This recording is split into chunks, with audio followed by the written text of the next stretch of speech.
Question करो इसको, ये आपका होमवर्क सवाल है। अश्वथी आपने किया ये ट्राई?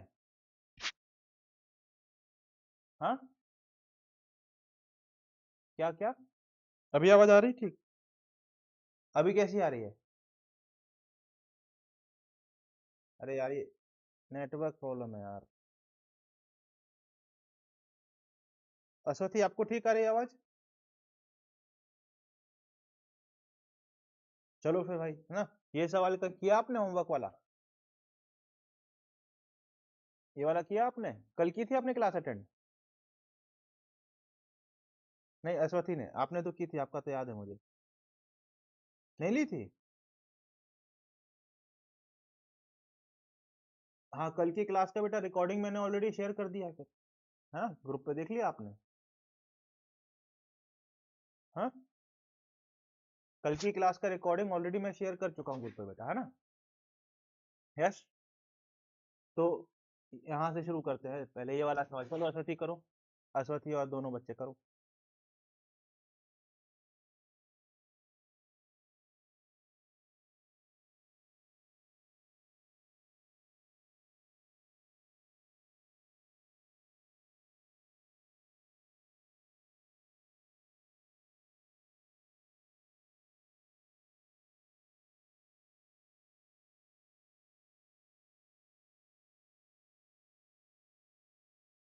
दोनों बच्चे करो।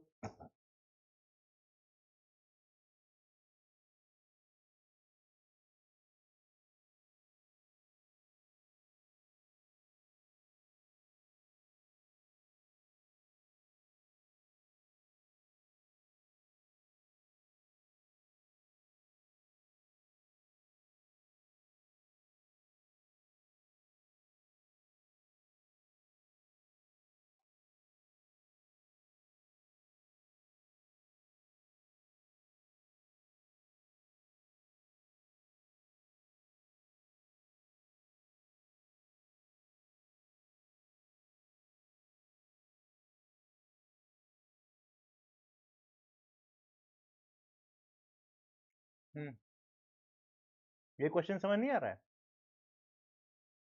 हम्म। हाँ, air is the heat capacity of water, हाँ, and air is the specific latent heat of fusion of ice, है ना? एल इज द, अच्छा, L is the, C is the specific heat capacity of water, ठीक है। ये वाला statement ये बेमतलब का है, ये गलती से लिख दिया उन लोगों ने, ये हटा दो। अब सही है? L is the latent heat of fusion of ice, अब सही है सवाल, इसको हटा दो उतना पार्ट।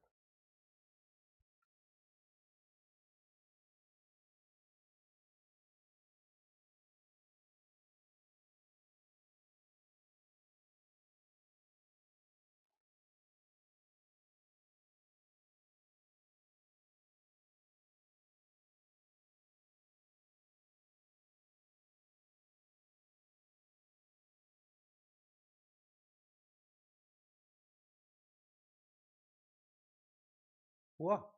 अश्वती आपका हुआ?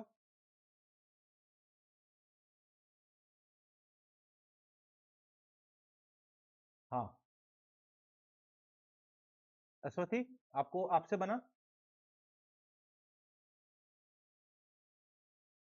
इनिशियली क्या बोला है सवाल में? कि वाटर है थीटा डिग्री सेल्सियस पे एम मास का।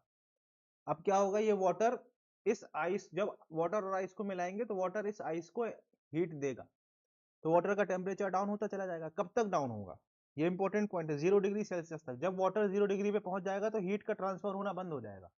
तो ये वाटर जो है, इस वाटर को, ये वाटर कहां तक पहुंचेगा, 0 डिग्री सेल्सियस तक पहुंचेगा। ये वाटर कहां तक पहुंचेगा, 0 डिग्री सेल्सियस तक पहुंचेगा। इस पूरी प्रोसेस में कितनी हीट वाटर रिलीज करेगा, हीट रिलीज बाय वाटर कितना होगा?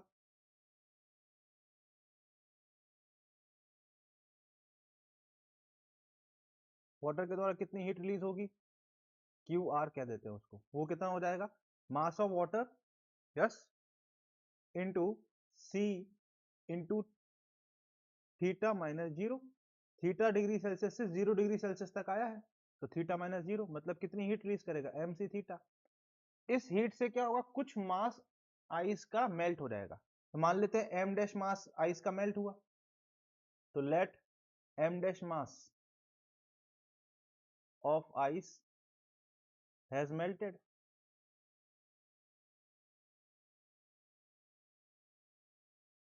और इस मेल्टिंग प्रोसेस के लिए कितनी हीट चाहिए, वो चाहिए है एम डैश इंटू एल। क्योंकि यहाँ पे क्या हो रहा है, जब आइस मेल्ट होगा तो क्या हो रहा होगा बताओ, फ्यूजन हो रहा होगा कि नहीं हो रहा होगा, जब आइस मेल्ट होगा तब फ्यूजन होगा, तो एम डैश इंटू एल हम लिखेंगे। अब ये हीट कहाँ से मिल रही होगी, ये वाटर सी तो मिल रही होगी, तो M C theta is equal to M dash into L. तो एम डैश की वैल्यू क्या आ जाएगी, M C theta upon L. आया कि नहीं आया दोनों बच्चों को, अश्वथी को खास करके, पक्का। चलो फिर ये करो।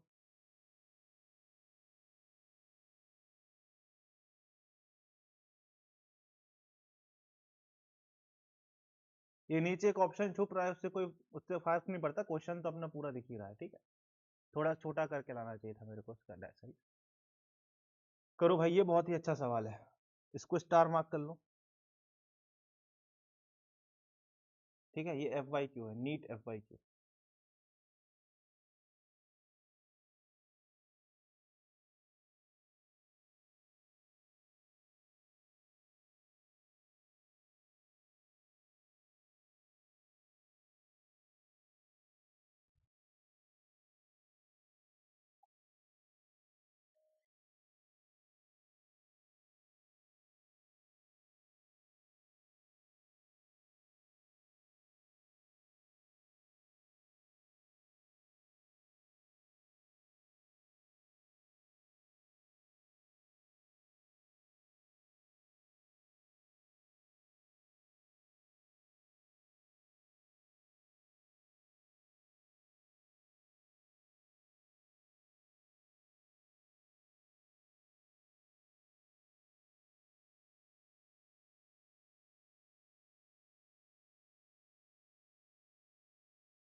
आपको पता है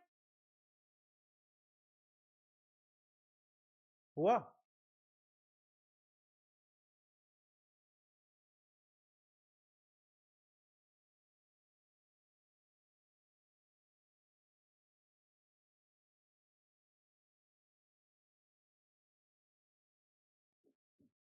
हुआ।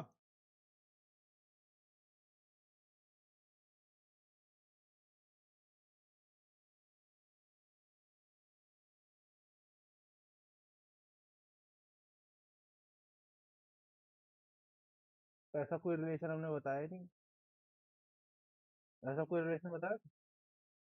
अच्छा, आपने नहीं की थी क्या, ऐसा कोई रिलेशन हमने बताया नहीं था।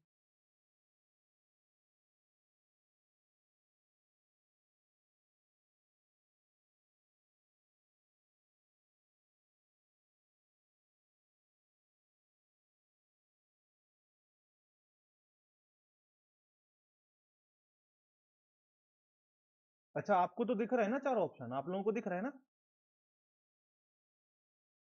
आप लोगों को चारों ऑप्शन दिख रहे हैं ना क्वेश्चन में। अरे बस ठीक है, हमको नहीं दिख रहा था, हमको लगा आपको भी नहीं दिख रहा है। चलो हम बताते हैं, आपसे बना के नहीं। अच्छा, आपका नाम क्या है, अमनताज, आपका नाम क्या है।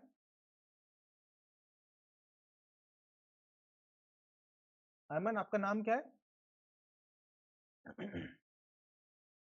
अच्छा, अमन ही है। ओके, मैंने फर्स्ट टाइम ये नाम सुना है, इसलिए मैं, मुझे लगा कि ऐसी कोई रैंडम वर्ड है। अच्छा। चलो पढ़े question. Two solid bodies of equal masses. अच्छा, मतलब इस बॉडी का मास भी m है, m है और इसका भी m है। ठीक है भाई, आगे बढ़ते हैं।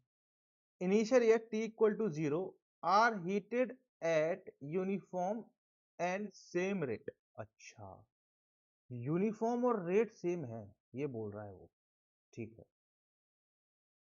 एक मिनट, कोई आया है, पिज्जा आ गई।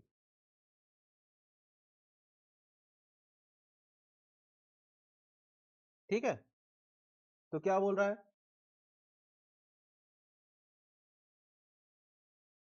हाँ, हम कहाँ थे? बोल रहा है कि initial at T equal to 0। अच्छा, मतलब इसका इनिशियल टेम्परेचर भी 0 डिग्री सेल्सियस था और इसका इनिशियल टेम्परेचर भी 0 डिग्री सेल्सियस था। और फिर हमने इन दोनों को हीट देनी शुरू कर दी, दोनों ही बॉडीज को हमने हीट देनी शुरू कर दी। और कैसे शुरू की है? यूनिफॉर्म और सेम रेट पर। ठीक, अंडर आइडेंटिकल कंडीशन, कोई कंडीशन कंडीशन सब same. The temperature of first object with latent heat L1। Okay, इसका लेटेंट हीट L1 है। ठीक, ऑब्वियस सी बात है, फिर इसका लेटेंट हीट L2 बोलेगा वो।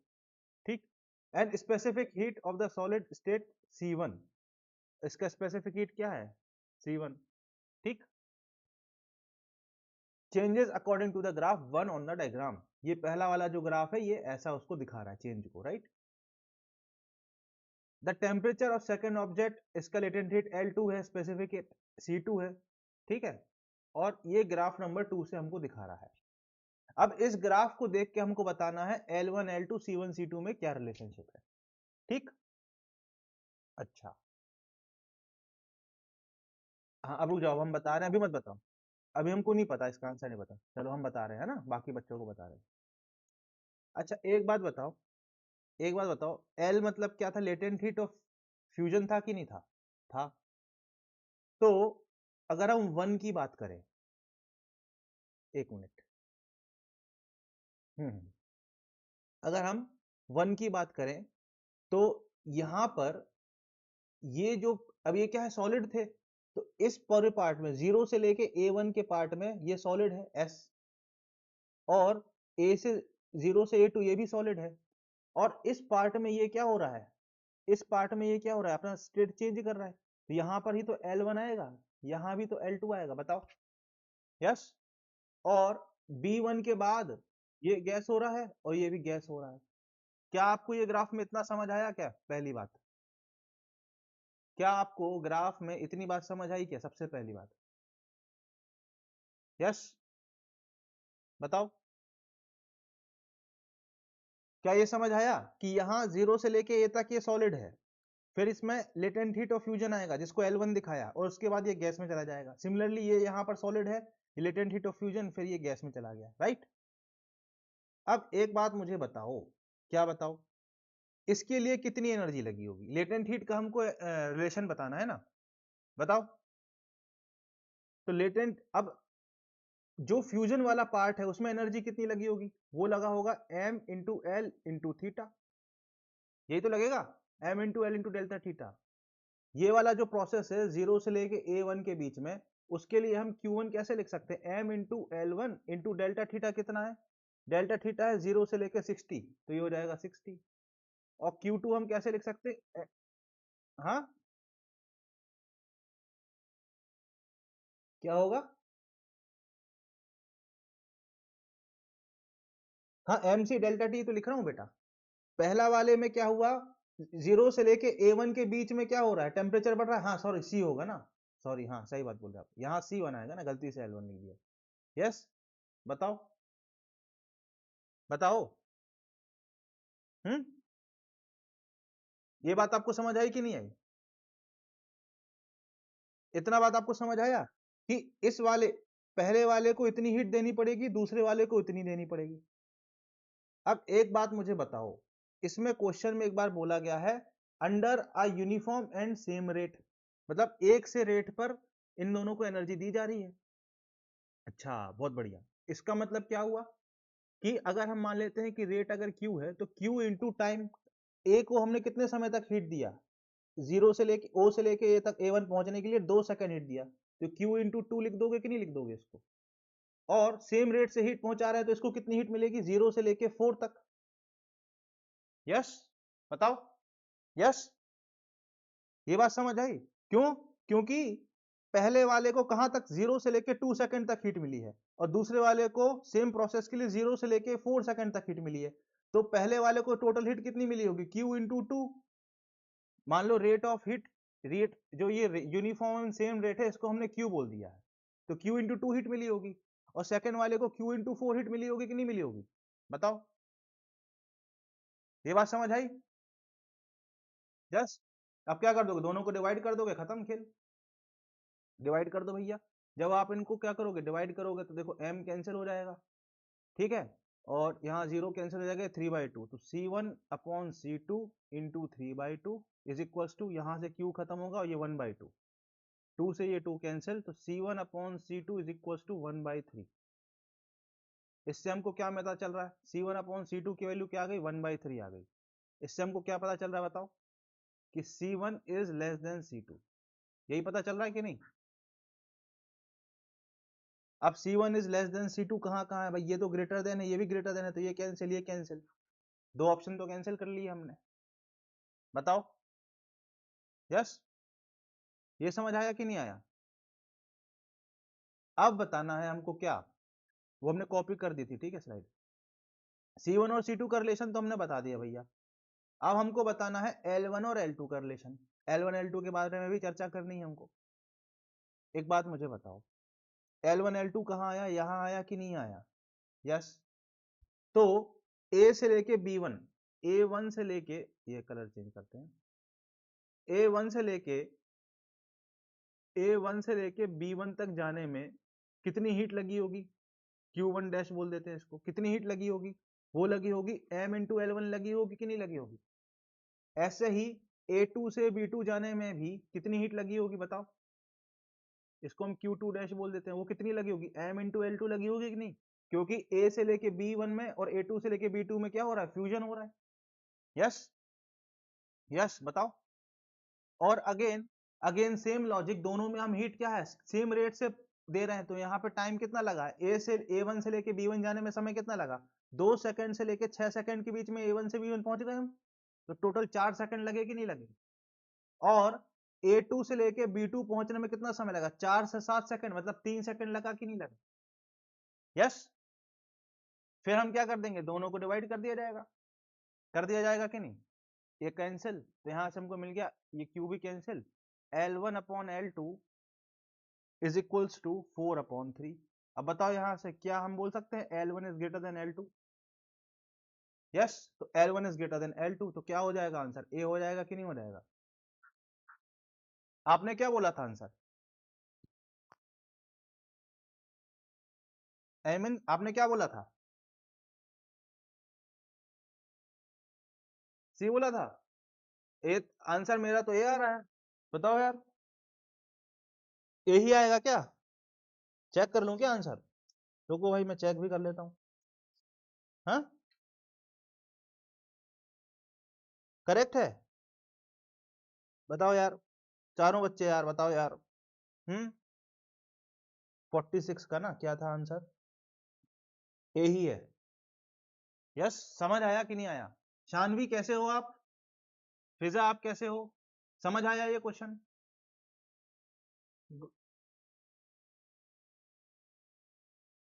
हाँ, फिर आपको समझ आएगा आज का लेक्चर, ठीक है। फिजा ये वाला सवाल अच्छा था, अगर आप आपका शानवी और फिजा दोनों बच्चे दोनों थोड़ा बाद में ज्वाइन हुए हैं, इस सवाल का रिकॉर्डिंग तो मैं अपलोड कर ही दूंगा, तो इस सवाल को देख लेना, it is a good question, NEET PF by Q है। ये समझ आया कि नहीं आया? आगे बढ़े, ठीक है, पक्का? चलो भाई ये करो फिर सारे बच्चे।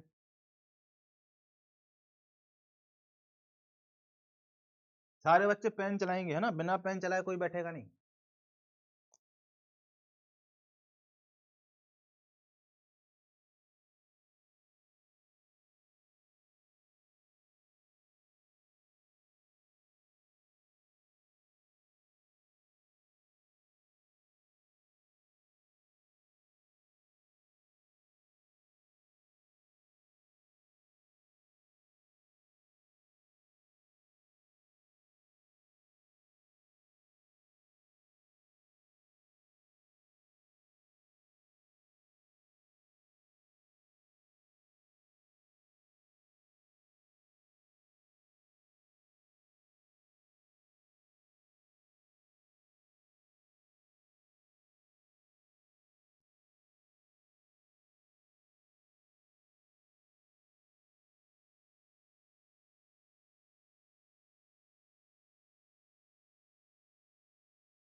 सी आ रहा है?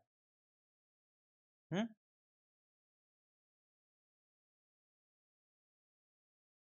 करो बाकी बच्चे करो।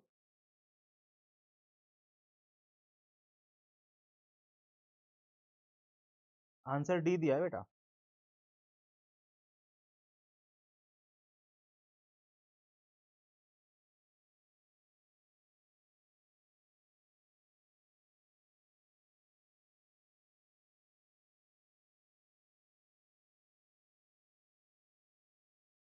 हीट यूज के लिए है ना।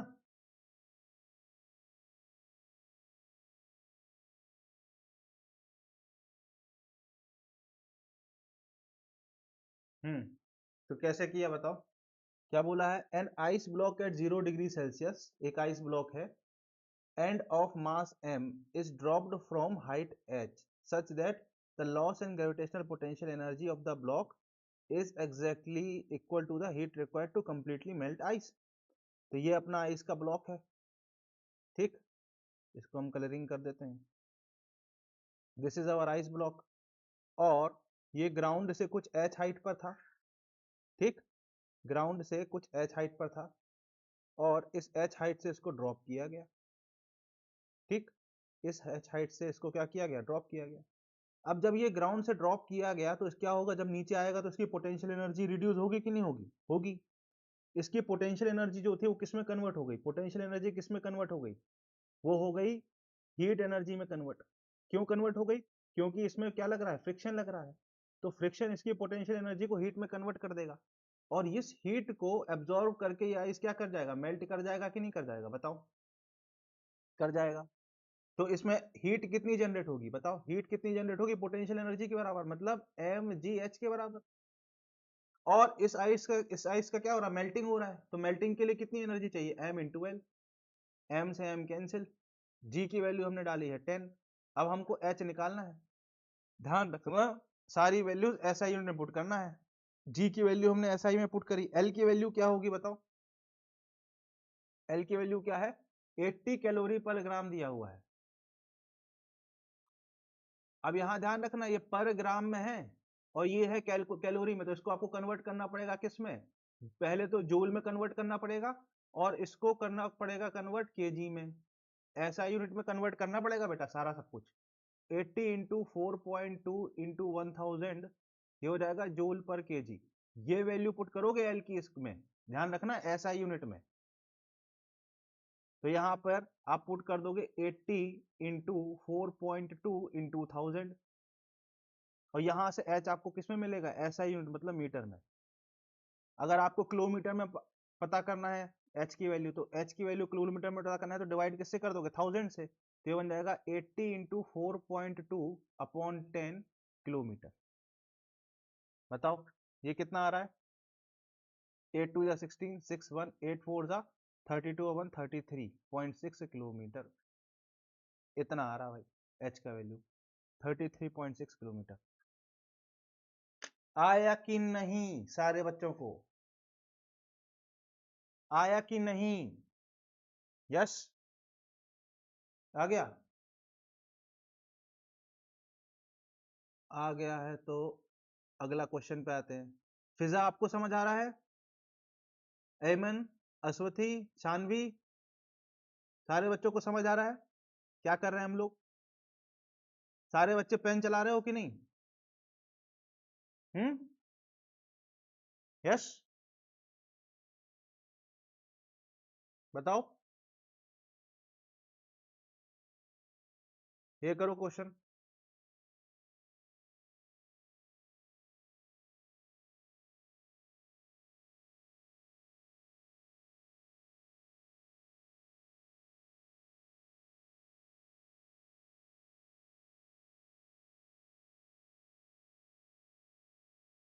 अब ये क्वेश्चन मैं क्यों लेके आया हूं कि इसमें एक टर्म है जो मैंने आपको कल नहीं बताई थी। हालांकि ये कोई तोप चीज नहीं है, पर इसकी डेफिनेशन में लिख देता हूँ। ये टर्म मैंने आपको कल बताई नहीं थी, थर्मल कैपेसिटी। ठीक है, इस टर्म को बस, कुछ है बड़ी चीज नहीं है, पर आपको ध्यान रखना है। थर्मल कैपेसिटी एग्जाम में यूज होता है, तो ये मत बोलना अरे ये तो पढ़ा ही नहीं था हमने। What is thermal capacity? किसी को पता है? बताओ।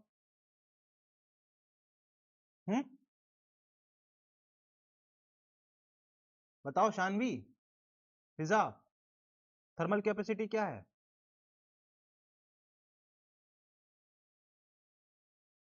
अमाउंट ऑफ, ना amount of heat required to an object to produce a unit change in its temperature.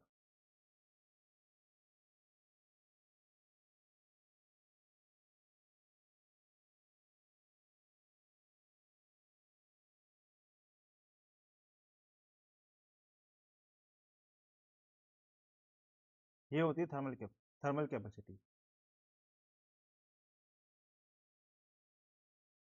अलग अलग है। हीट कैपेसिटी, अब ध्यान देना शानवी, फिजा, सारे बच्चे। हीट कैपेसिटी जो थी, इसका सिंबल क्या था? इसका सिंबल क्या था? स्मॉल सी, यही था। बताओ। अरे हीट कैपेसिटी का सिंबल क्या दिया था कल? क्या हो गया, इतना शांत क्यों बैठे हो सब लोग? बोलोगे नहीं तो मैं पढ़ाऊंगा नहीं यार, ऐसे थोड़ी चलेगा। कल का लेक्चर पढ़ने के बाद एकदम ही सब जीरो हो गए। हाँ,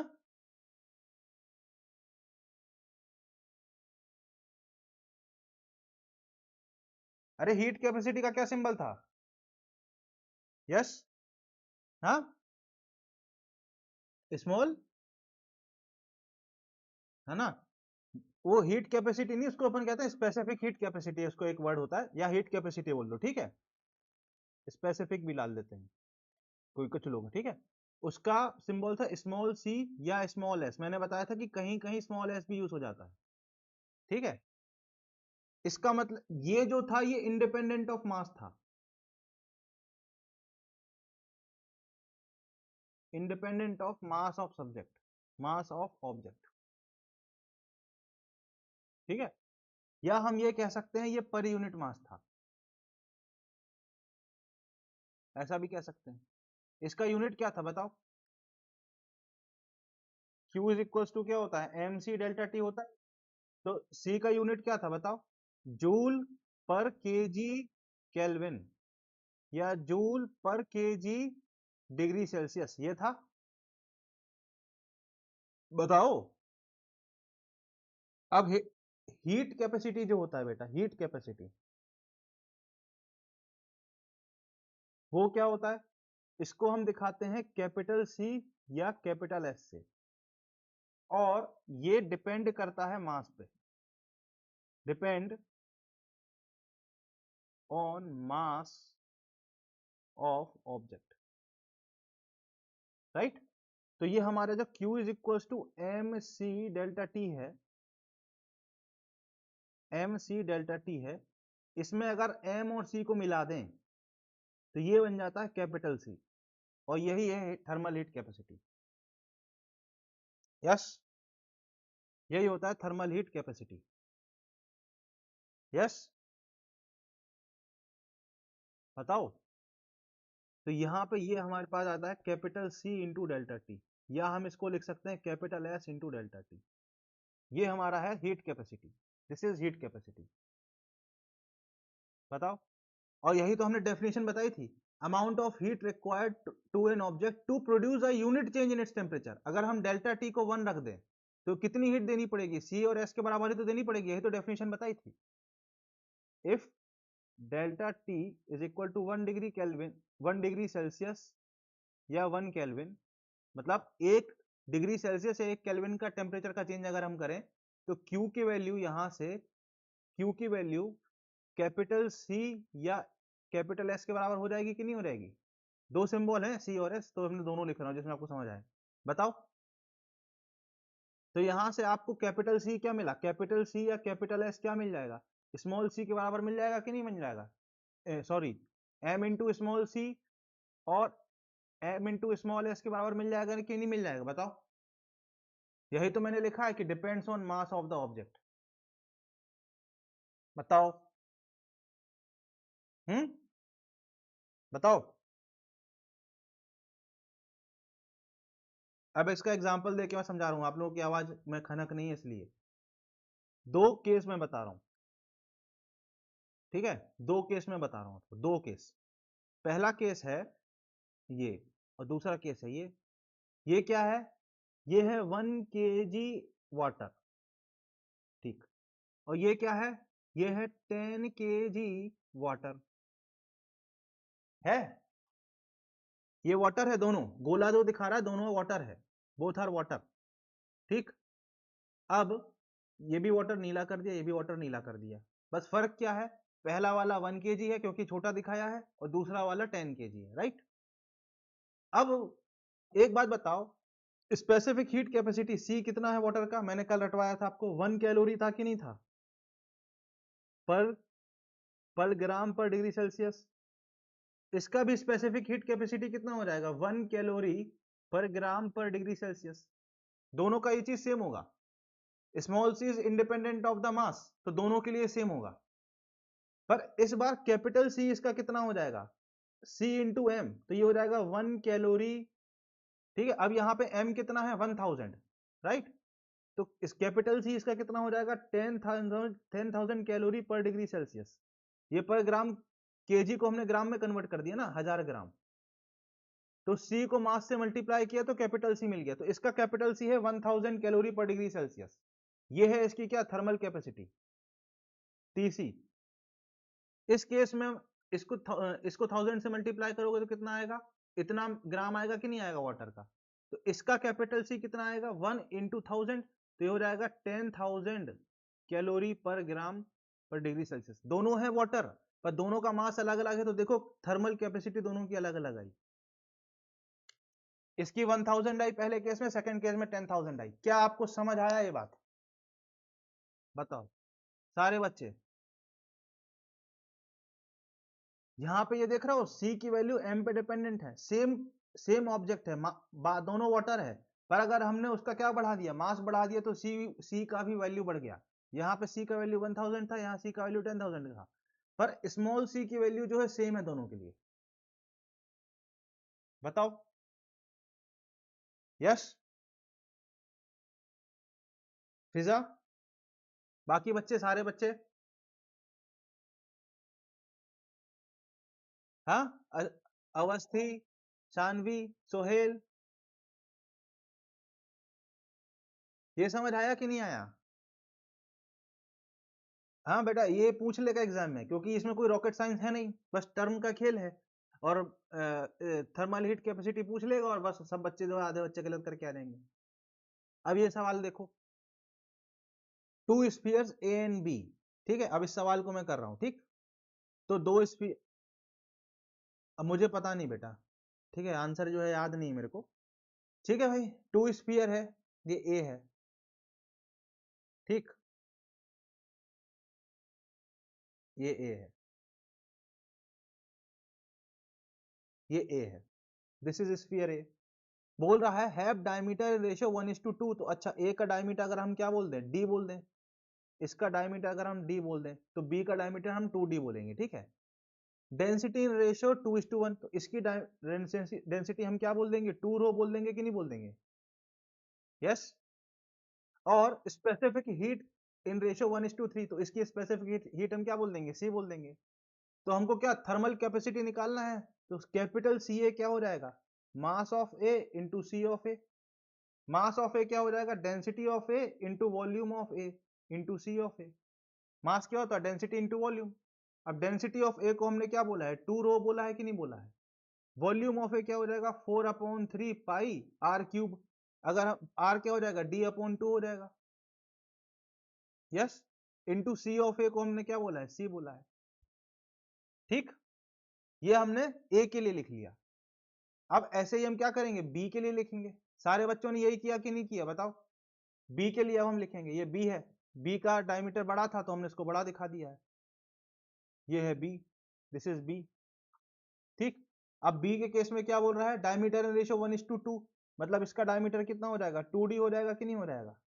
फिर बोल रहा है डेंसिटी रेशियो 2:1, तो इसका डेंसिटी रो हो जाएगा। और specific heat in specific heat, यहाँ पे देखो स्पेसिफिक हीट टर्म यूज किया, मतलब स्मॉल एस स्मॉल सी की वैल्यू दी है 1:3, तो इसको हम क्या बोल लेंगे 3C बोल लेंगे। तो हमको कैपिटल सी बी निकालना होगा, तो क्या हो जाएगा mass of B into small C of B. Mass of B क्या हो जाता है density of B into volume of B into C of B. Yes, density होता है मास अपॉन वॉल्यूम, ये आपने पढ़ा है कि नहीं। तो आपको मास निकालना है तो डेंसिटी इंटू वॉल्यूम करना पड़ेगा। अब रो बी कितना दिया हुआ है, रो दिया हुआ है। वॉल्यूम ऑफ बी कैसे लिखोगे 4/3 पाई, रेडियस की जगह d/2, मतलब 2d है तो यहाँ पर d आ जाएगा। यस, और सी ऑफ बी क्या हो जाएगा 3C। भाई डायमीटर का आधा होता है ना रेडियस, तो 4/3 पाई आर क्यूब, डायमीटर है 2d, तो रेडियस कितना हो जाएगा d हो जाएगा। अब आपको क्या करना है, दोनों का रेशो निकालना है, निकालना है कि नहीं। तो डिनोमिनेटर में आप ये लिख दोगे, आ रहा है कि नहीं समझ। 2 रो, अब कर रहा हूं तो मैं कर ही देता हूं पूरा कैलकुलेट। 4/3 पाई d/2 का होल क्यूब और इंटू सी। ठीक, अब रो से रो गया, 4/3 पाई से 4/3 पाई गया, डी से डी गया, सी से सी गया, तो ऊपर क्या बचा, ये 2 बचा, और इंटू 1/2 का होल क्यूब बचा। ठीक, नीचे क्या बचा, नीचे सिर्फ 3 बचा, 2 से काटोगे स्क्वायर तो हो जाएगा 1/12। आया कि नहीं, क्या ये टर्म अब भूलेंगे आप कभी जिंदगी में अब। हाँ, समझ आया कि नहीं। कोई रॉकेट साइंस नहीं है बेटा, बस उसमें क्या कर दिया मास से मल्टीप्लाई कर दिया तो हो गया, खेल खत्म, थर्मल कैपेसिटी बन गया। स्पेसिफिक हीट को मास से मल्टीप्लाई कर दिया बस, और कोई रॉकेट साइंस नहीं है। यस, यस, यस है तो फिर ये बता दो फिर। अच्छा रुक जाओ, अब आज के टॉपिक पे हम आगे बढ़ते हैं फिर, है ना। ये आपका होमवर्क है, नहीं बनेगा तो बताना, ठीक है। This is also your homework, इसी टॉपिक का क्वेश्चन है। एंड ये कर लो, चलो ये आप अभी करो, ये आपका एक होमवर्क दे दिया मैंने, ठीक है, ये करो सारे बच्चे।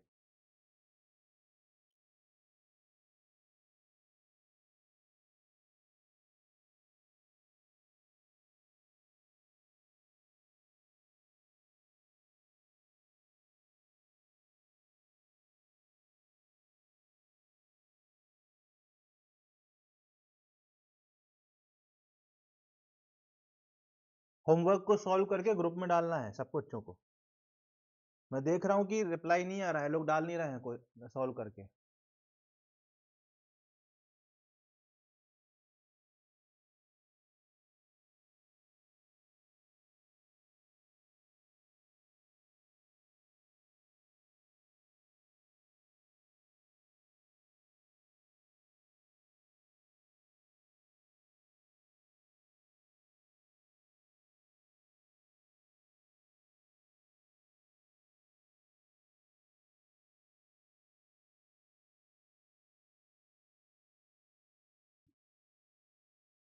बना फिजा, करो करो करो, कोई दिक्कत नहीं। अयमन आपसे बन रहे हैं सवाल, अश्वथी आपसे बन रहे हैं सवाल, समझ आ रहे हैं, सोहेल आपको आ रहे हैं समझ। ठीक, जहां नहीं है, हाँ, अभी बताना नहीं आंसर, बट बाकी बच्चों को करने दो, करने दो। जहां नहीं समझ आए पूछना है, ठीक। और जो होमवर्क मिलता है उसको सारे बच्चों को सॉल्व करके ग्रुप पे डालना है, फोटो खींच के।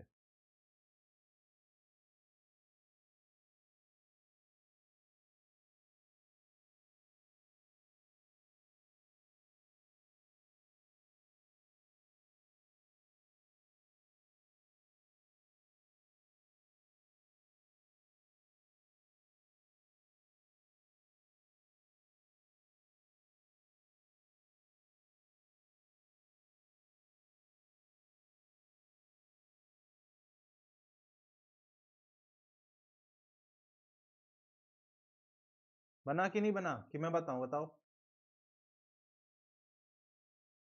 नहीं, बाकी बच्चों का, एक बच्चे का आपका तो हो गया, बाकी से पूछ रहा हूँ मैं। बाकी बच्चे बताओ। हाँ, अरे इसमें क्या था, तो आसान है। चलो कोई नहीं, मैं बताता हूँ क्या बोल रहा है बेटा। देखो, अब बोल रहा है अ 10 kilowatt drilling machine is used to drill a bore in a small aluminum block of mass 8 kg। अब मान लेते हैं, ब्लॉक मान लेते हैं भाई, ब्लॉक बना लेते हैं। ठीक, ये ब्लॉक आपका है, ये है, इसको कलर भी कर देते हैं। ठीक, इस ब्लॉक में एक ड्रिलिंग मशीन से होल किया जा रहा है। ये ड्रिलिंग मशीन ऐसी है, ये है ड्रिलिंग मशीन। ठीक, ये ड्रिलिंग मशीन ऐसे मैंने बना दी, ये ड्रिलिंग मशीन ऐसे घूम रही होगी और इसमें होल कर रही होगी। और इस ब्लॉक का मास कितना दिया हुआ है बेटा, 8 kg दिया हुआ है। इस ब्लॉक का मास कितना दिया हुआ है, 8 kg। ठीक, अब इस ड्रिलिंग मशीन में कितना पावर जा रहा है, इस ड्रिलिंग मशीन में बेटा कितना पावर जा रहा है, 10 किलोवाट। मतलब इस ड्रिलिंग मशीन में इनपुट जो हो रहा है पावर, वो कितना हो रहा है, यहां से पावर कितना इनपुट हो रहा है, 10 किलो, 10 टू दी पावर 4 कि 10, हाँ 10 टू दी पावर 4 है ना। इसको आप लिख सकते हो,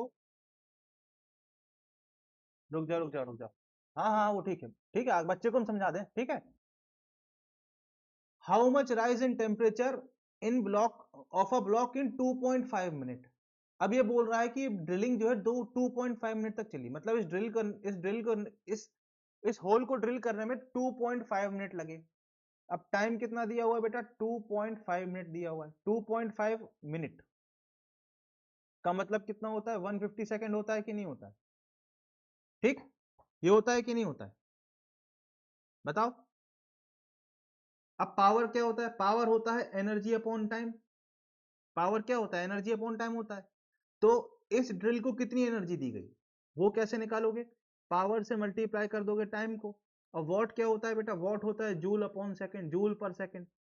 तो आप पावर को, मतलब 10 की पावर 4 को, जो कि है जूल पर सेकंड में, उसको मल्टीप्लाई कर दोगे अगर आप 150 सेकंड से, तो आपको क्या मिल, सेकंड से सेकंड, हाँ 15 into 10 to the power 5 joule आपको मिल जाएगी। इतने जूल एनर्जी इस ब्लॉक को दी गई। बताओ, क्या ये समझ आया, पक्का 100%। अब सवाल खत्म नहीं हुआ पर। assume that 50% of the power is used up in heating the machine itself। अब हुआ क्या, इस पावर का 50%, मतलब 7.5 into 10 raise to the power 5, 7.5 into 10 raise to the power 5 joule इस ड्रिल को गर्म करने में लग गया। तो बचा कितना एनर्जी इस ब्लॉक को गर्म करेगा, 7.5 into 10 raise to the power 5 गर्म करेगा कि नहीं करेगा, बताओ, करेगा कि नहीं करेगा, पक्की बात, करेगा श्योर। तो हीट जो एल्यूमिनियम, ये हीट जो, ये ब्लॉक किसका था, एल्यूमिनियम का था, ये एल्यूमिनियम ब्लॉक था। हीट जो एल्यूमिनियम ब्लॉक को मिली वो कितनी मिली, 7.5 into 10 raise to the power 5 joule मिली।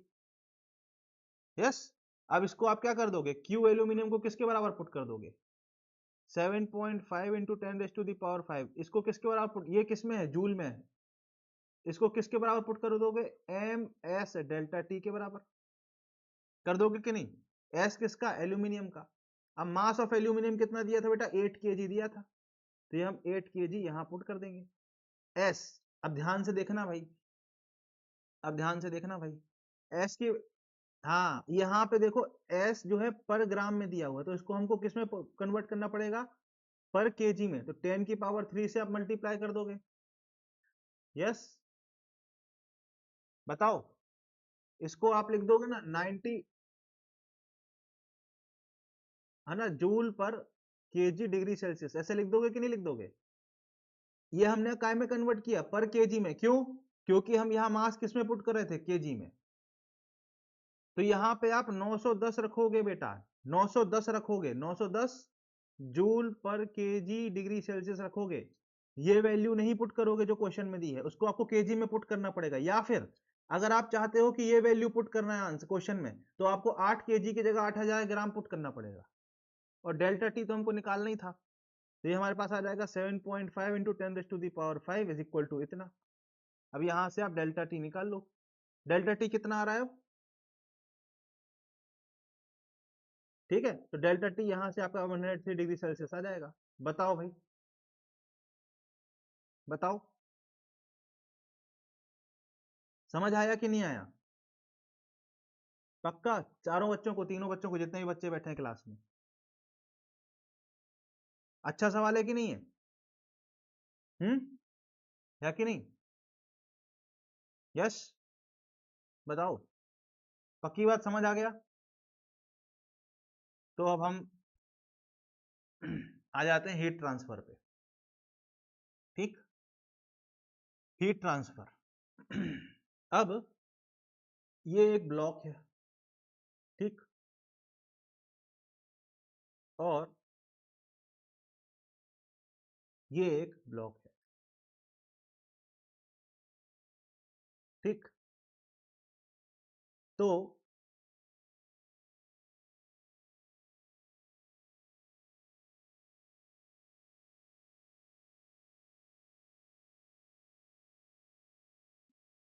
इस ब्लॉक का टेम्परेचर है 0 डिग्री सेल्सियस, इसका है 100 डिग्री सेल्सियस, इसका है 0 डिग्री सेल्सियस, इसका है 100 डिग्री सेल्सियस। ये केस, मतलब ये पॉसिबिलिटी 1 है, ये पॉसिबिलिटी 2 है। हीट इधर से इधर फ्लो होगी कि इधर से इधर फ्लो होगी? बताओ। मतलब ये वाला केस पॉसिबल है कि ये वाला केस पॉसिबल है? ये फ्लो ऑफ हीट है। हाँ, क्यों? क्यों? हाँ, हाई टेम्परेचर से लो टेम्परेचर फ्लो होती है, कैसे पता? किसने बताया? भगवान ने क्या बताया? पिज्जा, बताओ कैसे पता? ये कौन सा केस पॉसिबल है, ए कि बी? कैसे पता? अरे तो हाई टू लो जाएगी, ये कैसे पता? लो टू हाई क्यों नहीं जा सकती?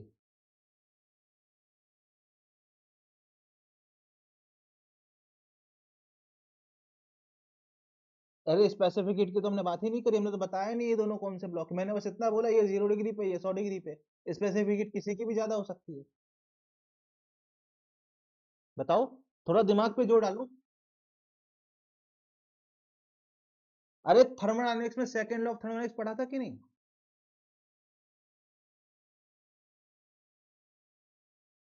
अरे सेकंड लॉ ऑफ थर्मोडायनेमिक्स पढ़ा था हमने आखिरी क्लास में। थर्मो मैं पूरा करा चुका हूं बेटा। उसमें हमने, अरे आया कि नहीं? मैंने बताया था ना, डेल्टा एस क्या होना चाहिए, बताओ क्या होना चाहिए? ग्रेटर कि स्मॉलर? है ना, ग्रेटर देन जीरो होना चाहिए कि नहीं होना चाहिए सिस्टम का? अरे यार, हम तो रोने लग रहे हैं यार, हम तो रो रहे हैं। हमने तो ये पढ़ाया था, हम तो रो रहे हैं। हमने तो ये प्रूफ भी कराया था क्लास में। हम तो रो रहे हैं भैया, हम तो बैठ के रो रहे हैं। हम्म, हम तो रोने लग रहे हैं यार, बहुत जोर से हमको तो रुलाई आ रही है आज तो। हम भाई रात में रोएंगे आज। हाँ, यहां से मान लेते हैं क्यू हीट गई इसमें, मान लेते हैं एक केस पॉसिबल है, तो इसका डेल्टा एस कितना आ जाएगा? यहां से क्यू हीट गई तो minus Q upon 273 plus Q upon 373 आएगा कि नहीं आएगा? बताओ। तो ये ये क्या आ गया? नेगेटिव आ गया। और यहां से हम मान लेते हैं क्यू हीट गई इसमें, तो इसका डेल्टा एस सिस्टम कितना आ जाएगा बताओ? यहां से क्यू हीट जा रही है, जाने को नेगेटिव लेते हैं, तो माइनस क्यू अपॉन 373 प्लस यहाँ क्यू हीट मिल रही है इसको, तो प्लस क्यू अपॉन 273। तो ये क्या आ गया? पॉजिटिव आ गया। तो ये वाला चीज क्या है? पॉसिबल है। अरे यार, और ये वाला चीज क्या है? नॉट पॉसिबल है। शानवी, बताओ ये पढ़ाया था कि नहीं? अरे यार, तुम लोग कुछ बोल ही नहीं रहे हो यार, हम तो रोने लग रहे हैं यार। इतना हमने पूरा थर्मोडायनेमिक्स कंप्लीट कर दिया, हम तो रो रहे बैठ के यार, हम तो रो रहे हैं, बहुत जोर जोर से रो रहे हैं। हाँ, अरे यार, हम तो बहुत जोर जोर से रो रहे हैं यार, पूरा थर्मोडायनेमिक्स हम कंप्लीट कर चुके हैं। हम्म। पक्का? शानवी, फिजा, है ना, अश्वथी, अहमद ताज, सोहेल, शानवी चली गई क्या? अच्छा चलो ठीक है, कोई नहीं, अब याद रहेगा चारों बच्चों को। अब अहमद ताज, अश्वथी और सोहेल तो नहीं थे उस समय पर फिजा पढ़ रही थी, फिजा ने पूरी थर्मो पढ़ ली है उसमें।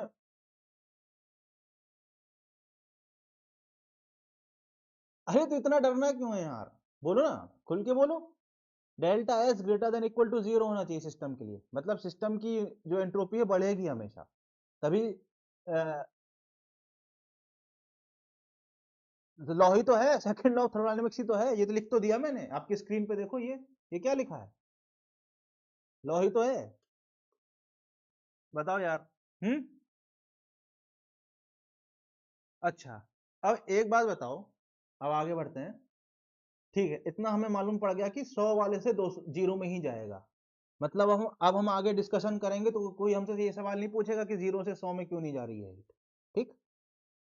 पर अब ये हीट जाएगी कैसे? ठीक है, जाएगी वो तो पता चल गई, अब कैसे जाएगी? अब ये सवाल उठता है कि जाएगी वो तो पता है भाई कि जाने वाली है, दैट वी नो, बट कैसे जाएगी? बताओ। तो ये हम, अरे,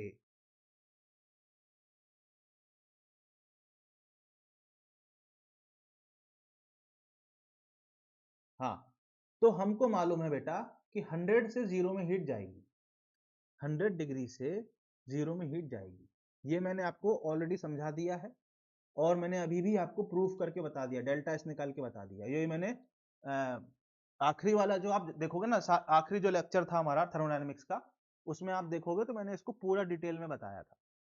ठीक है, नोट्स जिसको जिसको ये चीज नहीं पता है तो जाके नोट्स में देखेगा तो समझ आ जाएगा। नोट्स कहाँ मिलेंगे? ग्रुप में मिलेंगे, थर्मोडायनेमिक्स के कंप्लीट नोट्स जो मैंने पढ़ाए थे ग्रुप पे डले हुए हैं। ठीक। अब ये जो हीट यहां से यहां जाएगी, ये जाने के लिए कैसे जाएगी? तो उसके तीन पॉसिबल तरीके हैं नेचर में, प्रकृति में तीन पॉसिबल तरीके हैं। ये पॉसिबल तरीके हमने नहीं बनाए, ह्यूमंस ने नहीं बनाए, गॉड ने बनाया, भगवान ने बनाए। ये तीन पॉसिबल तरीके क्या है? पहला है कंडक्शन, या तो सीधे कंडक्शन से जा सकता है, या कन्वेक्शन से जा सकता है, या रेडिएशन से जा सकता है। यस, बताओ। हम्म। ठीक है। अब कंडक्शन और कन्वेक्शन के लिए एक मीडियम नेसेसरी होता है, मतलब बिना मीडियम के कंडक्शन और कन्वेक्शन नहीं हो सकता। पर रेडिएशन के लिए no medium is necessary,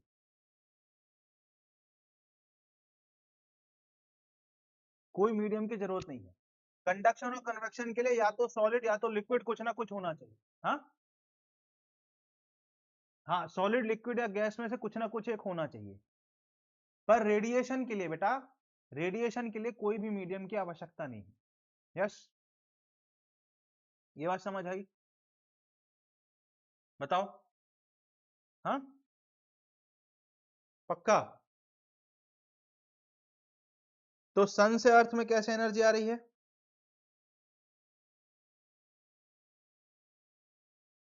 hmm.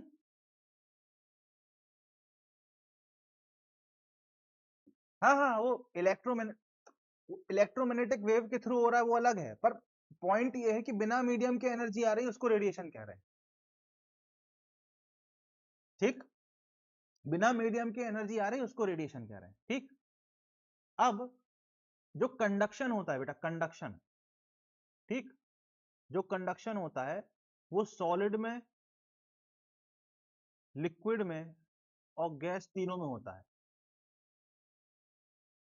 Conduction जो होता है सॉलिड और लिक्विड और गैस तीनों में होता है। यस, तीनों में होता है। बताओ ये बात अब, हाँ ठीक। कन्वेक्शन जो होता है बेटा, कन्वेक्शन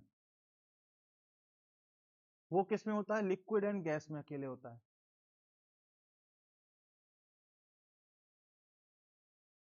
लिक्विड एंड गैस में अकेले होता है। ठीक, ये बात आपको क्या समझ आई? कि ये बात आपको समझ आई, ये आपके स्टेटमेंट वाले क्वेश्चन में पूछा जाएगा नीट में। ठीक, अब अगर हम सॉलिड की बात करें, राइट, सॉलिड की अगर हम बात करें, अगर हम सॉलिड की हम बात करें तो सॉलिड में क्या हो सकता है? हमने आपको क्या बताया, सॉलिड में क्या हो सकता है? सिर्फ कंडक्शन हो सकता है। तो सॉलिड का तो हमको क्लियर है कि सॉलिड होगा तो कंडक्शन ही होगा, इसमें कोई डिबेट वाली बात ही नहीं है। अब लिक्विड में क्या क्या हो सकता है? कंडक्शन और कन्वेक्शन।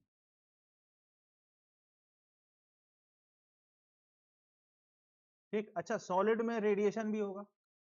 रेडिएशन के लिए तो मीडियम नहीं चाहिए ना, वो कहीं भी हो सकता है। समझ आया कि नहीं? रेडिएशन क्यों लिखा मैंने, कहीं भी हो सकता है ना वो तो।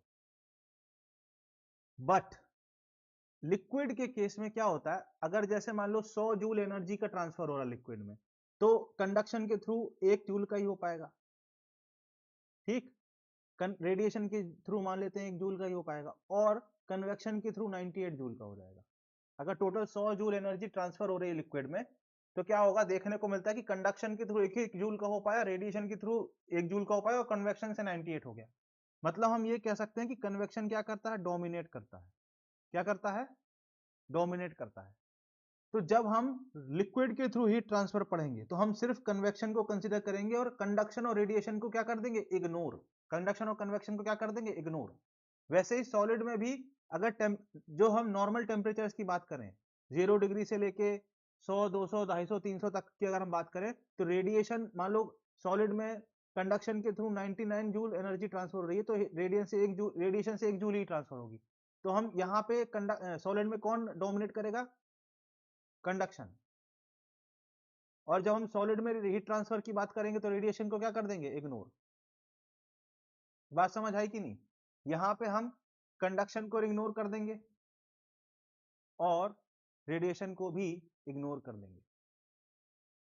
बताओ, तो जब हम लिक्विड की बात करेंगे हीट ट्रांसफर की, तो हम सिर्फ कन्वेक्शन को काय में लेंगे? कैलकुलेशन में लेंगे। पर इसका मतलब ये नहीं कि वहां कंडक्शन हो ही नहीं रहा है, या बिल्कुल भी कंडक्शन नहीं होगा। कंडक्शन तो होगा लिक्विड में भी, मैंने लिखाया है। कोई पूछेगा लिक्विड में कंडक्शन होगा कि नहीं होगा, तो आप बोलोगे होगा। पर जब हम न्यूमेरिकल सॉल्व करेंगे तो इसको क्या कर देंगे? इग्नोर, क्योंकि ये बहुत कम होगा।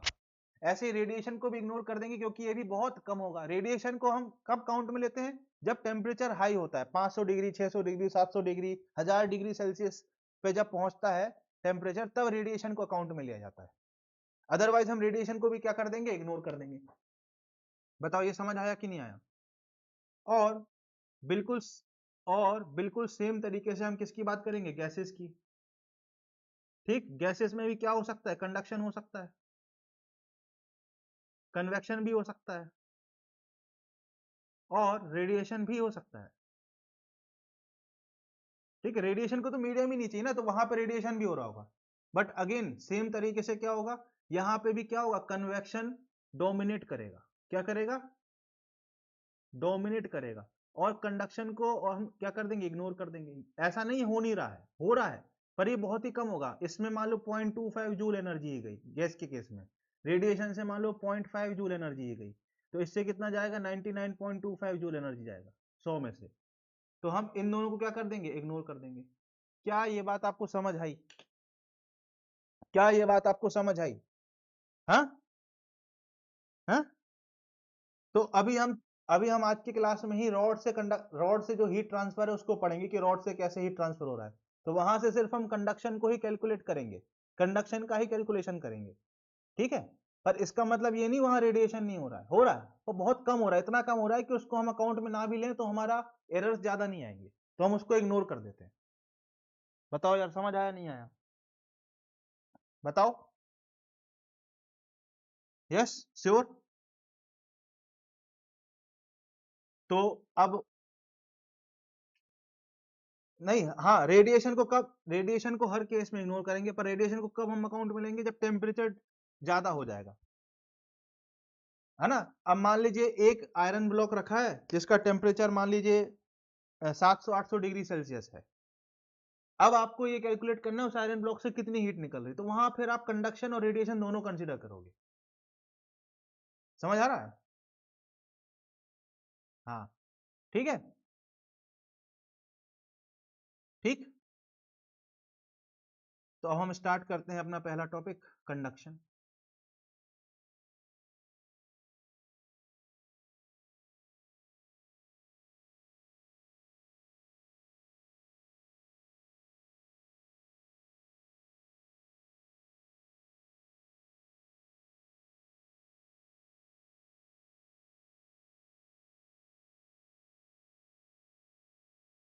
ये वाली बात स्टेटमेंट वाले में ध्यान रखनी है, ये वाली बात इंपॉर्टेंट है, ठीक। चलो, अब मान लेते हैं कि अब हम मान लेते हैं कि दो रिजर्वायर हैं, ठीक, दो रिजर्वायर्स हैं भाई, ये है, और ये दो, ये हैं दो रिजर्वायर, ठीक। पहला रिजर्वायर ये है जिसको हमने व्हाइट कलर से पेंट कर दिया, और दूसरा रिजर्वायर ये है जिसको हमने ब्लू कलर से पेंट कर दिया। ये दो रिजर्वायर हैं। ये वाला रिजर्वायर हॉट रिजर्वायर है, इसका टेम्परेचर ज्यादा है, ठीक है, T1। और रिजर्वायर कोल्ड है। कोल्ड का मतलब ये नहीं कि उसका टेम्परेचर 0 से कम है, कोल्ड का मतलब है कि T1 से कम है इसका टेम्परेचर, ठीक है। तो T1 is greater than T2, ठीक। अब इन दोनों को हमने कनेक्ट किया है किससे, एक रॉड से। इसको हमने किससे कनेक्ट किया, एक रॉड से। ये रॉड है, आपके सामने एक रॉड है। अब क्या होगा, अब हमने आपको बताया था कि T1 मतलब हॉट से कोल्ड की तरफ हीट फ्लो होगी। और कैसे हो, ये कैसे पता हमको हॉट से कोल्ड की तरफ हीट फ्लो होगी, क्योंकि सेकेंड ऑफ थर्मोडायनेमिक्स, ये हमने अभी आपको बताया। ये तो हॉट से कोल्ड की तरफ हीट जाएगी, इस तरीके से ये डायरेक्शन मैंने हीट का दिखा दिया, ठीक। अब ये जो हीट है, ये इसको हम कैसे रिप्रेजेंट करते हैं, पर यूनिट टाइम, ठीक है, dQ/dt। इस रेट से हीट जाएगी, रेट ऑफ हीट, क्योंकि ये जो हीट है एक बार नहीं जाएगी ना, कंटिन्यूअसली जाएगी। T1 से मान लो इसको T1 पे मेंटेन किया जाए, इसको T2 पे मेंटेन किया गया है, तो कंटिन्यूअसली हीट फ्लो होगी ना। तो रेट ऑफ हीट ट्रांसफर को हम डिफाइन करते हैं, किसको डिफाइन करते हैं, रेट ऑफ हीट ट्रांसफर को। dQ/dt क्या है बेटा, rate of heat transfer, rate of heat transfer, yes. यहाँ पे क्या किया जा रहा है, यहाँ पीछे से इसको T1 पे मेंटेन किया जा रहा है, इसको T2 पे मेंटेन किया जा रहा है। तो रेट ऑफ हीट ट्रांसफर को हम डिफाइन करते हैं, किसको डिफाइन करते हैं बताओ, रेट ऑफ हीट ट्रांसफर को। इसी को हीट करंट भी कहते हैं, इसी को क्या कहते हैं, हीट करंट भी कहते हैं। dQ/dt को ही हीट करंट भी कहते हैं, यस। बताओ, बताओ। हीट करंट को कहीं कहीं कैपिटल एस से ऐसे डिनोट कर देते हैं, राइट। तो एक्सपेरिमेंट से हमको पता चला कि जो हीट करंट है या रेट ऑफ हीट ट्रांसफर जो है, मतलब हीट करंट कह लो या रेट ऑफ हीट ट्रांसफर जो है, वो होती है K minus K into A into dt/dx, yes. अब यहाँ dt/dx क्या है, रे टेम्परेचर ग्रेडियंट है। ये क्या है, टेम्परेचर ग्रेडियंट। क्या है ये, टेम्परेचर ग्रेडियंट। अब ये क्या चीज होती है, ये क्या बला है भाई, ये पॉइंट ए है मान लेते हैं, और ये पॉइंट बी है। जब आप ए पे हो तो टेम्परेचर आपका T1 है, जब आप बी पे हो तो आपका टेम्परेचर T2 है। तो जब आप ए से बी की तरफ जाओगे तो आपका टेम्परेचर कम होगा कि नहीं होगा, बिल्कुल होगा। जैसे जैसे आप ए से बी की तरफ मुड़ोगे, जैसे जैसे आप एक ए से बी की तरफ जाओगे तो टेम्परेचर कम होगा। और हर एक सेक्शन का, हर एक क्रॉस सेक्शन का क्या होगा, टेम्परेचर अलग अलग होगा। ऐसा मत सोच लेना कि जब ये स्टेडी स्टेट पे आ जाएगा तो सारे क्रॉस सेक्शन का टेम्परेचर सेम हो जाएगा। क्यों, क्योंकि अगर सारे क्रॉस सेक्शन का टेम्परेचर सेम हो जाएगा तो हीट फ्लो करना बंद हो जाएगी। हीट हमेशा हायर टेम्परेचर से लोअर टेम्परेचर पे मूव करेगी। हीट हमेशा कहां से कहां मूव करती है, हायर टेम्परेचर से लोअर टेम्परेचर की ओर। तो ये वाला जो क्रॉस सेक्शन है उसका टेम्परेचर इस वाले क्रॉस सेक्शन से ज्यादा होगा तो हीट यहाँ से यहाँ फ्लो होगी, फिर इस वाले क्रॉस सेक्शन का इससे ज्यादा होगा तो हीट यहाँ से यहाँ फ्लो होगी, इसका इससे ज्यादा होगा तो हीट यहाँ से यहाँ फ्लो होगी, इसका इससे ज्यादा होगा तो हीट यहाँ से यहाँ फ्लो होगी, इसका इससे ज्यादा होगा तो हीट यहाँ से यहाँ फ्लो होगी, सिमिलरली ये यहाँ से यहाँ और यहाँ से यहाँ फ्लो होगी। तो यहाँ पे आप देख रहे हो जैसे जैसे आप दूर जा रहे हो ए ब्लॉक से, जैसे जैसे आप दूर जा रहे हो, मान लीजिए एक्स यहाँ मेजर कर रहा है तो टेम्परेचर आपका कम हो रहा है, तो D T by D x जो है वो क्या है, नेगेटिव। ये क्या है, नेगेटिव आएगा, D T by D x क्या आएगा, नेगेटिव। पर D Q by D T क्या है, पॉजिटिव। क्यों? क्योंकि कुछ ना कुछ हीट तो फ्लो हो रही है कि नहीं हो रही है। तो इस पूरी चीज को बैलेंस करने के लिए यहाँ पे माइनस का साइन आया है। इस पूरी चीज को बैलेंस आउट करने के लिए क्या लगा दिया हमने, माइनस का साइन लगा दिया। साथ ही साथ आप देख रहे हो कि इस इक्वेशन में एक टर्म है के। के क्या है, ये है कंडक्टिविटी। के क्या होती है, कंडक्टिविटी। क्या होती है, सारे बच्चे बोलो, कंडक्टिविटी। और ये कंडक्टिविटी क्या होती है, ये प्रॉपर्टी ऑफ मटेरियल होती है। क्या होती है, प्रॉपर्टी ऑफ मटेरियल होती है। मतलब आयरन की कंडक्टिविटी अलग होगी, कॉपर की अलग होगी, एंड सो ऑन। यस, क्या आपको ये समझ आया, क्या आपको ये समझ आया? यस, बताओ। अच्छा, अब इस केस में अगर आपको dt बाई डी एक्स लिखना हो तो कैसे लिखोगे? इस केस में अगर आपको dt बाई डी एक्स लिखना, मान लेते हैं ये लेंथ कितनी है, l है। ये लेंथ कितनी है, l है। तो dt मतलब चेंज इन टेम्परेचर। टेम्परेचर का चेंज कितना हुआ बताओ, टेम्परेचर का चेंज कितना हुआ, T2 माइनस T1 हुआ कि नहीं हुआ? और dx कितना है, l है। इस तरह से आप dt बाई डी एक्स को लिख सकते हो कि नहीं इसके केस में? यस, हाँ, बताओ, बताओ, लिख सकते हो कि नहीं? अच्छा, तो ये एक पॉइंट हो गया। दूसरा पॉइंट हमने क्या बताया कि K क्या है, थर्मल कंडक्टिविटी है। K क्या है, थर्मल कंडक्टिविटी। ठीक, क्या है ये, बताओ, क्या है ये, थर्मल कंडक्टिविटी है। Yes, yes. और ये थर्मल कंडक्टिविटी किस पे डिपेंड करती है, टेम्परेचर पे। मतलब जैसे जैसे टेम्परेचर चेंज होगा थर्मल कंडक्टिविटी विल चेंज। ठीक है, जब आप टेम्परेचर बढ़ाते हो तो थर्मल कंडक्टिविटी क्या होती है, बढ़ती है। जब आप टेम्परेचर बढ़ाते हो तो थर्मल कंडक्टिविटी क्या होती है, बढ़ती है। यस, ये बात आपको पता चली। जब आप टेम्परेचर बढ़ाते हो तो थर्मल कंडक्टिविटी बढ़ती है। ठीक, पर ये जो इंक्रीज है ये बहुत ही स्लाइट होता है। ये जो, जब आपने टेम्परेचर बढ़ाया तो थर्मल कंडक्टिविटी बढ़ेगी, पर ये इंक्रीज जो होता है बहुत ही स्लाइट होता है, बहुत ही हल्का सा चेंज होता है, बहुत ज्यादा चेंज नहीं होता। ठीक, मतलब जैसे मान लीजिए आपने किसी चीज का टेम्परेचर 0 डिग्री, मान लो कॉपर का टेम्परेचर 0 डिग्री सेल्सियस से आपने 100 डिग्री सेल्सियस कर दिया। 0 डिग्री पे मान लो उसकी थर्मल कंडक्टिविटी कुछ थी, मान लीजिए के थी, तो 100 पे कितनी हो जाएगी, 1.02 के हो जाएगी। मतलब बहुत ही 2% इंक्रीज हुआ सिर्फ। तो बहुत ही स्लाइट चेंज होता है थर्मल कंडक्टिविटी में, पर हाँ, टेम्परेचर बढ़ने पर थर्मल कंडक्टिविटी बढ़ती है। अब चूंकि ये चेंज क्या होता है, स्लाइट होता है, स्मॉल चेंज होता है, वेरी स्मॉल चेंज, इसलिए हम कैलकुलेशन में के को क्या करते हैं, एज अ कांस्टेंट ट्रीट करते हैं। हम के को क्या करते हैं, एज अ कांस्टेंट ट्रीट करते हैं फॉर कैलकुलेशन पर्पस, कैलकुलेशन को सिंप्लीफाई करने के लिए। पर आपको एग्जाम में, नीट के एग्जाम में स्टेटमेंट बेस्ड टाइप क्वेश्चन में ये चीज पूछी जा सकती है कि थर्मल कंडक्टिविटी और टेम्परेचर में कोई फर्क होता है कि नहीं, मतलब टेम्परेचर बढ़ाने या घटाने पर थर्मल कंडक्टिविटी चेंज होती है कि नहीं, तो आप बोलोगे हाँ चेंज होती है। समझ आया कि नहीं आया, बताओ। यस, यस, आया। अब इसको हम कैसा लिख दें, और इसको हम डेल्टा टी अपॉन एल भी लिख सकते हैं। ऐसा लिख सकते थे कि नहीं? तो अब अपनी ये वाली जो इक्वेशन ये कैसी बन जाएगी, ये वाली इक्वेशन अपनी कैसी बन जाएगी, ये वाली इक्वेशन अपनी कैसी बन जाएगी? अच्छा, ये डेल्टा टी जो है, डेल्टा टी है क्या, चेंज इन टेम्परेचर है ना, राइट। तो ये T2 माइनस T1 है, राइट। तो हमारी इक्वेशन कैसे बन जाएगी, H is equal to D Q upon D T, जो पिछले पेज पे लिखी थी इक्वेशन में लिख रहा हूँ फिर से, minus K into A into delta T upon L. ऐसी बन जाएगी कि नहीं बन जाएगी? या इसको हम ऐसा लिख सकते हैं कि नहीं, T2 minus T1 upon L. बताओ, बताओ। अब यहां से आप देखो एक चीज, यहां से आप देखो D Q upon D T को हम अब यहाँ D Q upon D T को हम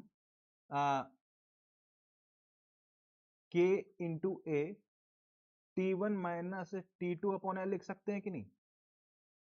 माइनस को हमने इसमें कंज्यूम करा दिया, राइट? तो यहां से हम डी क्यू को D Q upon D T को कैसा लिख दें? T one minus T two whole upon L upon K लिख सकते हैं कि नहीं? बताओ, ऐसा हम लिख सकते हैं कि नहीं? अब ये कुछ बन गया नीचे और ये कुछ बन गया ऊपर, ठीक? अब याद करो क्या, याद करो क्या? मान लेते हैं ये एक पॉइंट है ऐसा,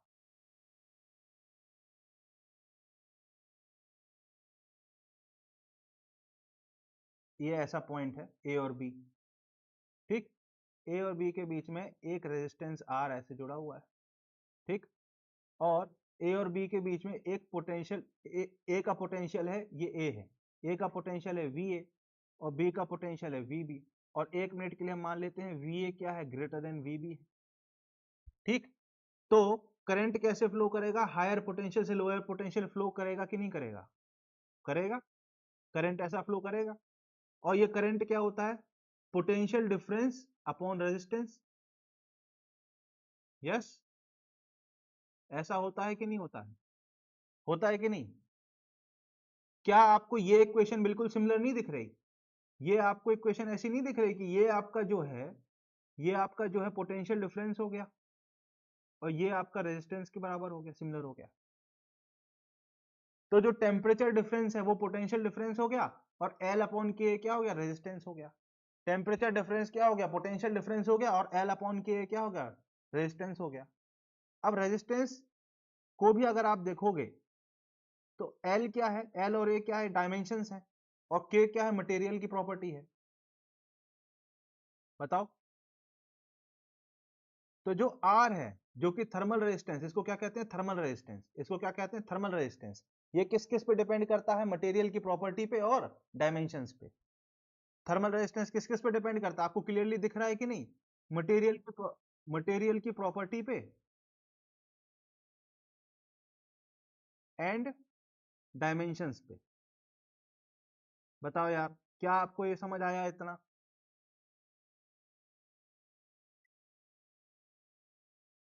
हाँ, डेल्टा टी के, ठीक? अब अगर आपसे कोई पूछ ले, अगर आपसे अब कोई पूछ ले, क्या पूछ ले? कोई आपसे अगर कोई पूछ ले क्या कि एक बात बताओ, टी टाइम में, dt टाइम में कितनी हीट फ्लो हुई? तो आप क्या करोगे? डी क्यू को निकाल सकते हो कि नहीं? dt को इस तरफ ले जाओ, है ना? तो T one minus T two whole upon L upon K into D T. तो आपको अगर dt टाइम में कितनी हीट फ्लो हुई है वो भी हम निकाल सकते हैं, heat flow in dt time. Yes, yes, बताओ, ये निकाल सकते हैं कि नहीं? बताओ, सब शांत क्यों हो गए? नहीं समझ आया क्या? पक्का? तो आपको ये समझ आया थर्मल रेजिस्टेंस किस चीज पे डिपेंड करता है? प्रॉपर्टी ऑफ मटेरियल पे और डायमेंशंस पे। प्रॉपर्टी ऑफ मटेरियल पे और डायमेंशंस पे। यस, यस, बताओ।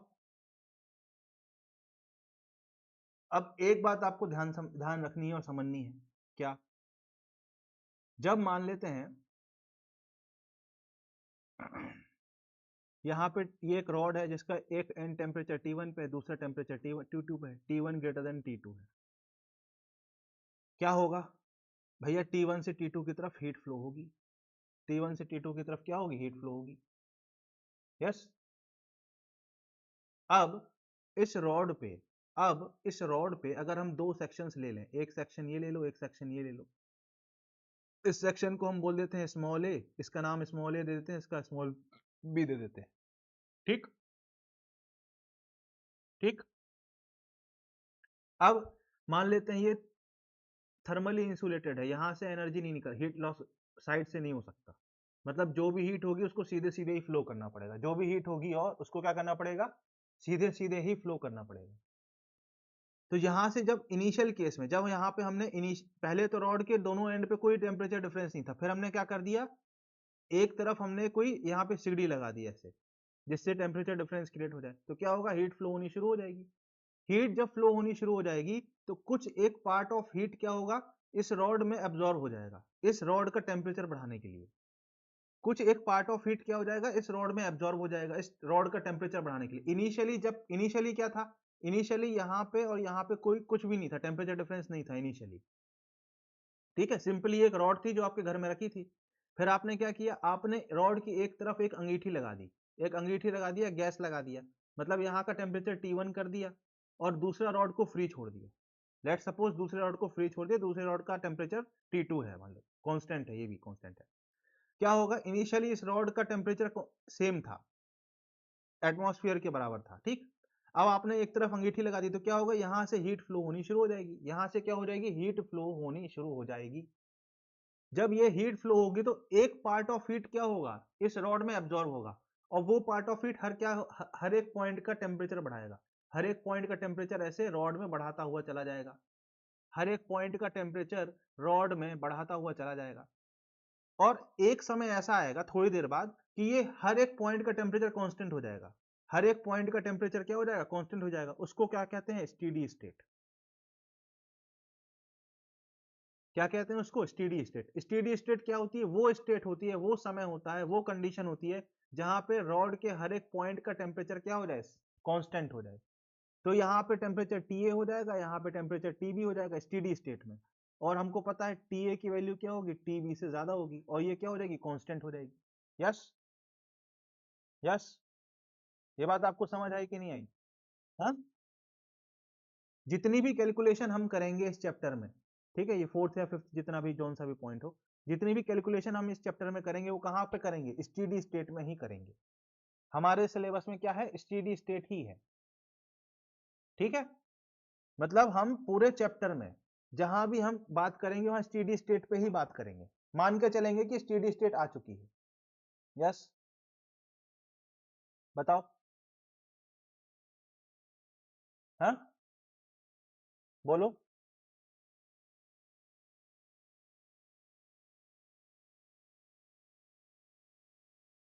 टेम्परेचर कहाँ सेम हुआ, मैं बोल रहा हूँ हर पॉइंट का टेम्परेचर अलग होगा। मैंने शब्दों को सुनो ना, मैं बोल रहा हूँ हर पॉइंट का टेम्परेचर अलग होगा,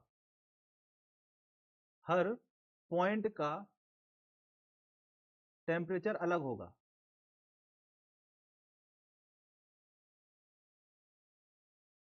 बट स्टेडी स्टेट में, ऐसे ऐसे लिख दे रहा हूं, स्टेडी स्टेट में वो कांस्टेंट हो जाएगा। इसका मतलब, इसका मतलब मैं समझा रहा हूं, मान लेते हैं T1 T2 को छोड़ के कुछ वैल्यू ले लेता हूं। ठीक है, मान लेते हैं ये हमने 100 डिग्री सेल्सियस पे ये वाला एंड रख दिया, ये हमने रख दिया 0 डिग्री सेल्सियस पे। तो ये वाला जो पॉइंट होगा ये 90 का हो जाएगा, ये वाला पॉइंट 80 का हो जाएगा, ये वाला पॉइंट 70 का हो जाएगा, ये वाला पॉइंट 60 का हो जाएगा, ये वाला पॉइंट 50 का हो जाएगा, यहाँ पे कोई पॉइंट 40 का हो जाएगा, यहाँ पे कोई पॉइंट 30 का हो जाएगा, यहाँ पे एक पॉइंट 20 का हो जाएगा, यहाँ पे एक पॉइंट 10 का हो जाएगा, और ये 0 का।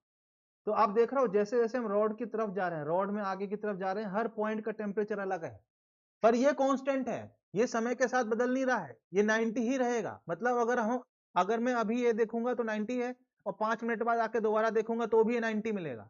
पर हर पॉइंट का टेम्परेचर अलग है, यहाँ 100 था, यहाँ 100 था, यहाँ 90 हो गया, यहाँ 80 हो गया, यहाँ 70 हो गया, यहाँ 60 हो गया, यहाँ 50 हो गया, यहाँ 40 हो गया, यहाँ 30 हो गया, यहाँ 20 हो गया, 10 हो गया, 0 हो गया। हर पॉइंट का टेम्परेचर अलग अलग है, हर पॉइंट का टेम्परेचर अलग अलग है, बट समय के साथ वो नहीं बदल रहा है, वो कांस्टेंट है।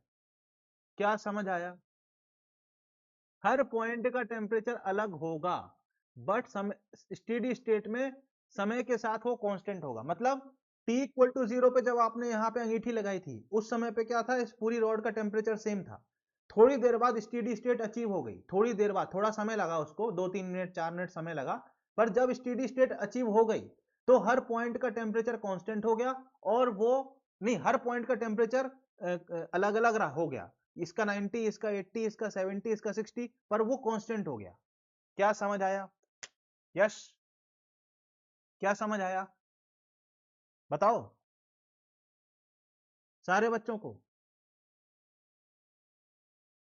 बताओ, पक्का? अब अगर अगर मैं टेम्परेचर इसको एक्स पे रख दूं और लेंथ को टेम्परेचर को वाई एक्सिस पे ले लूं, लेंथ को एक्स पे रख दूं, ठीक है? तो ये वाला पॉइंट क्या हो जाएगा, ये वाला पॉइंट, इसको हम x इक्वल टू 0 कह पाएंगे कि नहीं? और इसको हम x इक्वल टू एल कह पाएंगे, इसकी लेंथ एल है मान लो रॉड की, तो ये x इक्वल टू 0 है, ये x इक्वल टू एल है, ठीक? अब ये जो टेम्परेचर का फॉल होता है, ये मैंने अभी आपको डिफाइन किया है, जो टेम्परेचर का फॉल का जो रेट होता है, कहाँ गया भाई वो, ये कैसा होता है, लीनियर होता है।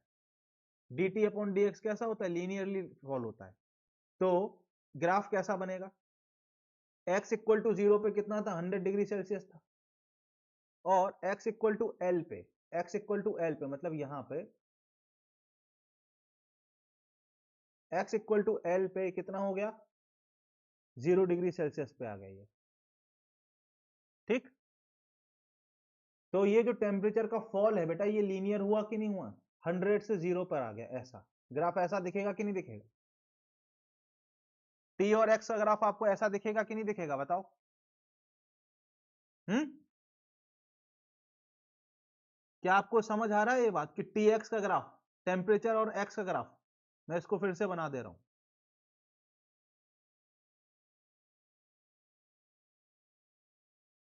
ये हमने रॉड को रख दिया एक्स एक्सिस पे इस बार, ठीक है? फिर से बना दे रहा हूं आपके लिए, ये आपकी रॉड है, दिस इज योर रॉड, इस रॉड को कलर कर देते हैं, ठीक है? ये आपकी रॉड है, और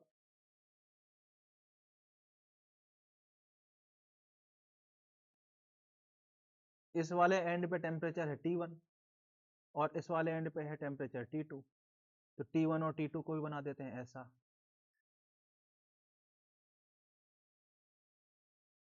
ऐसा, ऐसा, ये है T1, यहाँ पे y एक्सिस पे हमने टेम्परेचर रखा है, ये x है, ठीक? इसका लेंथ l मान लो, तो ये पॉइंट l हो गया, ठीक? तो T1 से T2 तक लीनियरली वेरी करेगा ऐसे,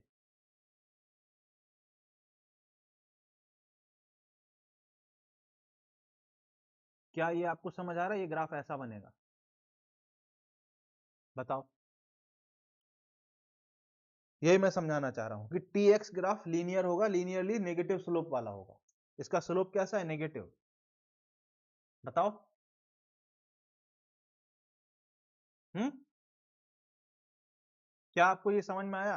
ये बेटा सीधा सीधा पूछ लिया जाएगा नीट में, क्या बोल देगा, एक रॉड है जिसमें कंडक्शन हो रहा है, तो Tx कर्व कैसा होगा, चार ऑप्शन बना देगा, चार ऑप्शन कैसा बनाएगा, बना भी देता हूं, A option, B option, C option, D option, चार ऑप्शन वो ऐसा बनाएगा, लिखना,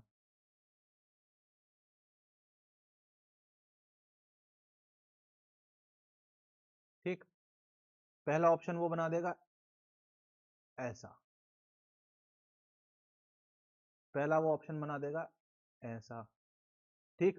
दूसरा ऑप्शन बना देगा ऐसा, तीसरा बना देगा ऐसा, ठीक? और चौथा बनाएगा वो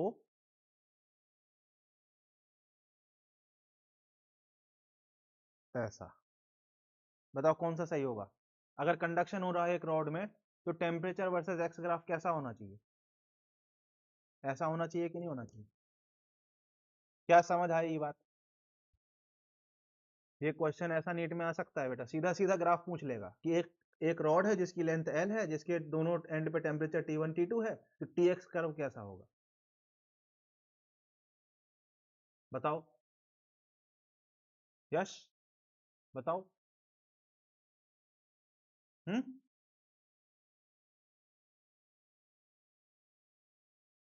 हाँ, ये कंडक्शन की बात हो रही है ना बेटा, कंडक्शन की चर्चा हो रही है, अब कंडक्शन मैंने टॉपिक लिख दिया था, तो अब कंडक्शन की बात हो रही है ना।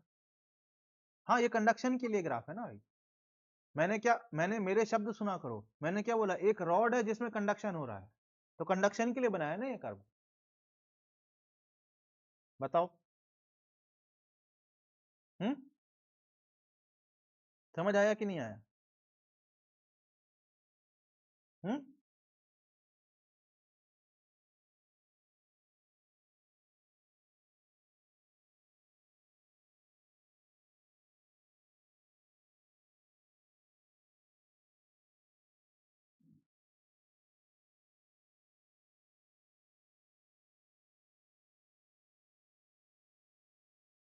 कंडक्शन और करंट फ्लो में क्या क्या सिमिलरिटी होंगी फिर बताओ, आप लोग बताओगे अब। बताओ। पहला बात, यहाँ कंडक्टिंग रॉड से होगा ये, कंडक्शन के लिए कंडक्टिंग रॉड या कंडक्टिंग मटेरियल होना चाहिए, कंडक्टिंग रॉड या मटेरियल कुछ भी। ठीक। ये कहां से होता है? ये रेजिस्टेंस से होता है। भाई करंट फ्लो के लिए रेजिस्टेंस जरूरी होता है ना, बिना रेजिस्टेंस के करंट कैसे फ्लो होगा? V is equal to I, R is necessary ना।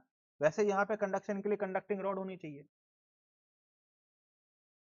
एनर्जी कहां से आ गया यार? यहाँ पे क्या हो रहा है, करंट का फ्लो हो रहा है कि नहीं? हाँ, एनर्जी भूल जाओ, मैं एनर्जी की बात ही नहीं कर रहा, मैं क्या बोल रहा हूँ, करंट फ्लो हो रहा है। करंट फ्लो होने के लिए क्या क्या चाहिए? एक तो पोटेंशियल डिफरेंस चाहिए, दूसरा रेजिस्टेंस चाहिए। ये मैं बात कर रहा हूँ। ए से बी में करंट फ्लो कराने के लिए क्या चाहिए आपको? पोटेंशियल डिफरेंस चाहिए और रेजिस्टेंस चाहिए। बताओ। हेलो, ये मैं ये बात बोल रहा हूँ, एनर्जी को मत घुसाओ। देखो, वर्ड्स को अगर आप जबरदस्ती इनपुट लाओगे ना तो कंफ्यूज हो जाओगे। मैंने क्या बोला? मैंने ये बोला कि इलेक्ट्रिक करंट को फ्लो कराने, जब हम करंट का फ्लो कराते हैं, मतलब करंट जब हम रेजिस्टेंस के थ्रू हम देखते हैं तो क्या फ्लो होता है? करंट फ्लो होता है। बस मैं यही बात कर रहा हूँ। और करंट में क्या फ्लो होता है? चार्ज। तो हम लिख सकते हैं चार्ज फ्लो होता है, चार्ज या करंट फ्लो होता है यहाँ पर। ठीक। और यहाँ पे क्या फ्लो होगा? हीट फ्लो होगा। बताओ, कंडक्शन में क्या फ्लो हो रहा है? हीट फ्लो हो रहा है। अच्छा, क्या क्या करंट के फ्लो ऐसे ही हो जाता, मजे मजे में हो जाता? क्या नहीं, पोटेंशियल डिफरेंस चाहिए होता। Potential difference is required. बिना पोटेंशियल डिफरेंस के करंट फ्लो नहीं हो सकता। आपने करंट इलेक्ट्रिसिटी में भी पढ़ा था कि अगर दो पॉइंट्स के जो पोटेंशियल डिफरेंस सेम जीरो हो जाए तो करंट फ्लो नहीं होता। हाँ, टेम्परेचर डिफरेंस। फिर रुक जाओ, एक्स्ट्रा वर्ड्स मत बोलो, नहीं तो पूरा जो है कंफ्यूज हो जाओगे। मेरे वर्ड सुनो, मैं क्या बोल रहा हूं, करंट फ्लो के लिए क्या चाहिए? Potential difference. तो कंडक्शन के लिए चाहिए टेम्परेचर डिफरेंस। एक एक वर्ड ध्यान से सुनो, ठीक है, सिर्फ सुनो। ठीक। करंट फ्लो के लिए क्या चाहिए? Potential difference. तो कंडक्शन के लिए क्या चाहिए? Temperature difference. यस।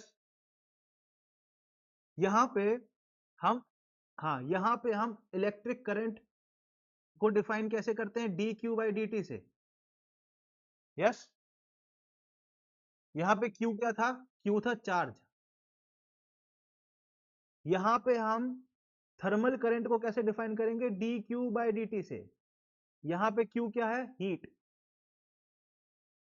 हाँ, तो क्यू क्या है यहाँ पे? हीट। ये क्या था? Rate of charge flow. ये क्या है? Rate of heat flow. बताओ, समझ आया कि नहीं?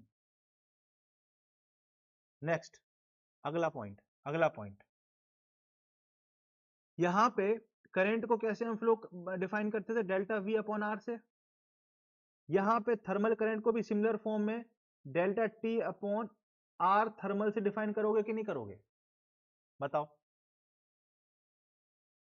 यहां पे हम क्या थे? Potential difference upon resistance. यहां देखो, पीछे जाओ, क्या था ये? Potential difference upon resistance. ठीक। वैसे ही थर्मल करंट को कैसे डिफाइन करते हैं? पोटेंशियल डिफरेंस की जगह क्या आ जाता है? Temperature difference. Temperature difference upon thermal resistance. समझ आया कि नहीं? इन दोनों में एकदम सिमिलरिटी है, वो मैं सिमिलरिटी बता रहा हूं आपको कि ये दोनों एकदम सिमिलर है। यहाँ पोटेंशियल डिफरेंस अपॉन रेजिस्टेंस था, यहाँ पे temperature difference upon thermal resistance है। बताओ।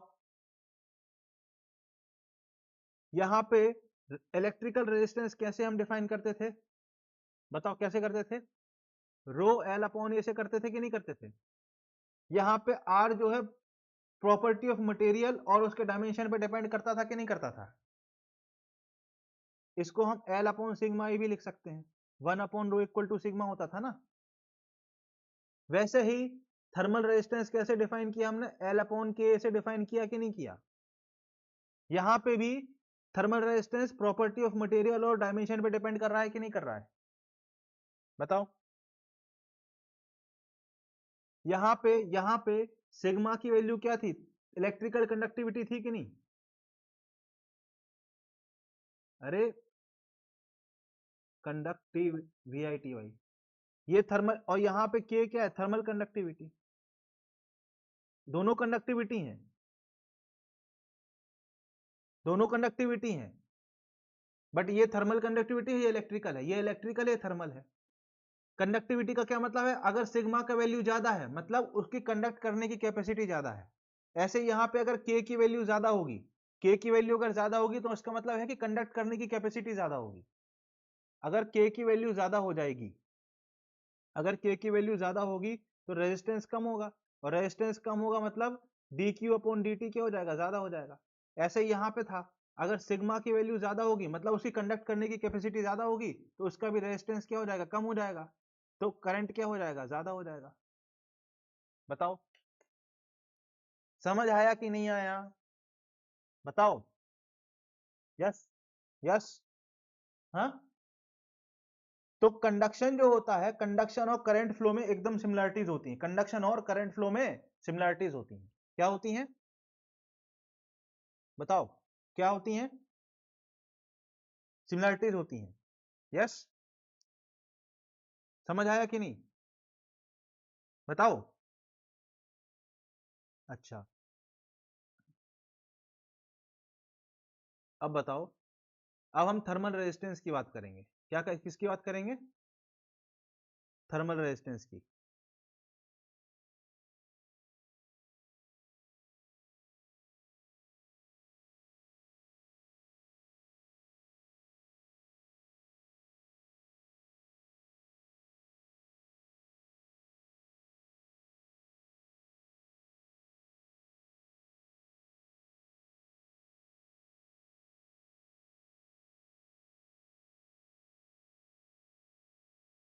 ठीक, इसकी लेंथ A है, ब्रेड्थ B है, और ये वाली लेंथ C है। ठीक है।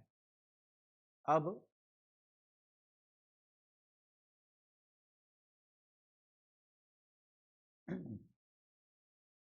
अगर हम इस वाले फेस को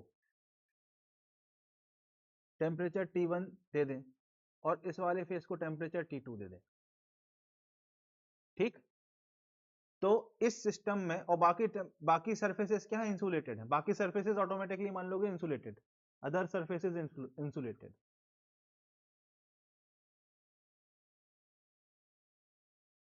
तो ये बताओ कि थर्मल रेजिस्टेंस कितना होगा? बताओ,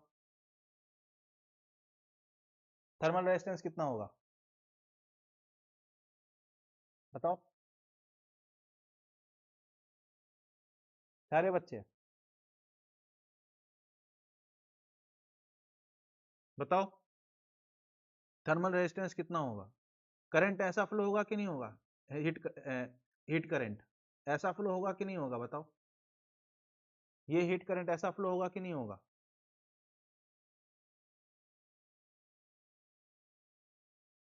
तो थर्मल रेजिस्टेंस कितना होगा? बताओ।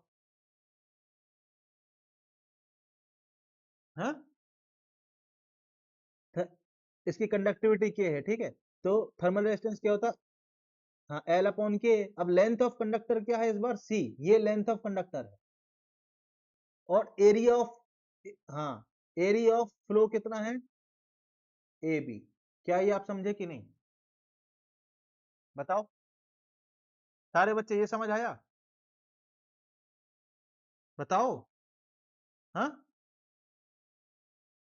अच्छा, अगर ये समझ आया तो अब ये बताओ जरा, ये इसके और इसके अबाउट कितना होगा? बताओ RTH कितना होगा इस बार?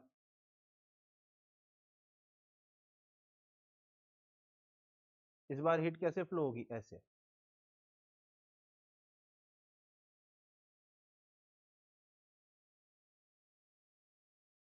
इसको T1 पे डाला है, इसको T2 पे डाला है, थर्मल कंडक्टिविटी के ही है।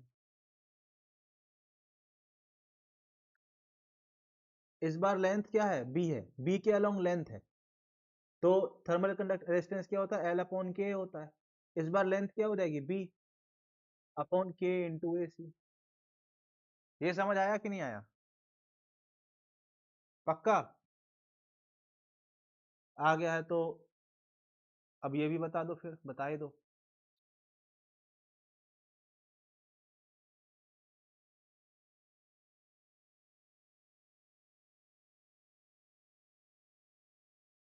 ऐसे D Q by D T flow हो रहा है। अब क्या होगा आर टी एच? हाँ, है ना, इस बार लेंथ ऑफ फ्लो क्या हो जाएगा, ए हो जाएगा। ए पॉन ये के है, सॉरी, है ना, के लिखा हुआ है मैंने, ये थोड़ा अच्छा नहीं गया, ये के है। के इंटू एरिया क्या हो जाएगा, ये वाला इंटू ये वाला, ठीक है, मतलब बी इंटू सी। आया कि नहीं आया? बताओ, बताओ, सबको आया? श्योर? हम्म, पक्का? कि ऐसे ही बोल रहे हो हमारा दिल रखने के लिए, कि बस बोल देते हैं यार, मतलब? हम्म, पक्का? चलो फिर एक सवाल कर लो। एक आध सवाल करके आज छोड़ना पड़ेगा, क्योंकि अब हो गया है टाइम, है ना, एक्सप्लेन करने में काफी टाइम लग गया, है ना।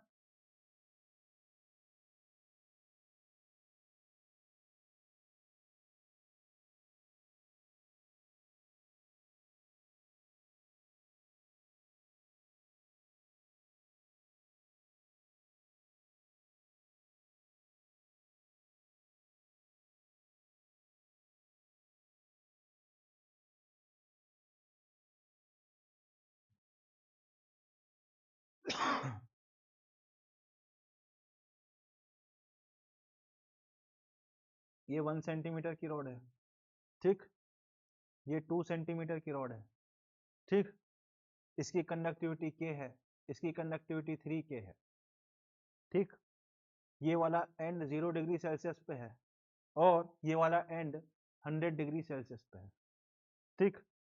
आपको बताना है इनके जंक्शन का टेम्परेचर क्या है, और कितना रेट से हीट फ्लो होगा, रेट ऑफ हीट फ्लो बताना है। D Q upon D T बताना है, ए ऑप्शन, मतलब ए पार्ट। और बी पार्ट, टी जंक्शन, या जो हम टी है वो बताना है। टी मतलब ये जंक्शन जहां पे जुड़े हुए हैं दोनों रॉड, इनका टेम्परेचर बताना है, और किस रेट से एनर्जी फ्लो होगी वो बताना है। बताओ।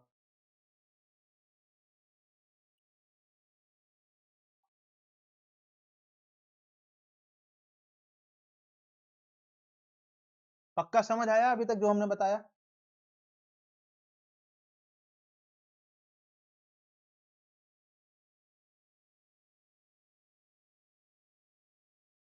दोनों का क्रॉस सेक्शन एरिया बराबर है, both rod have equal cross section area.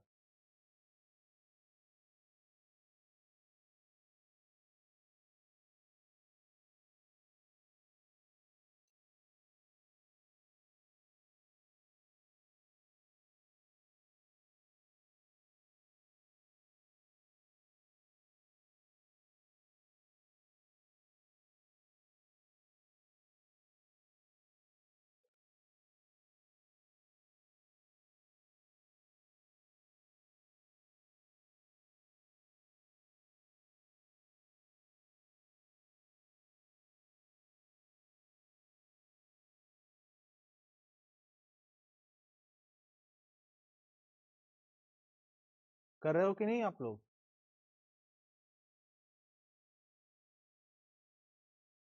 Solve कर रहे हो कि नहीं?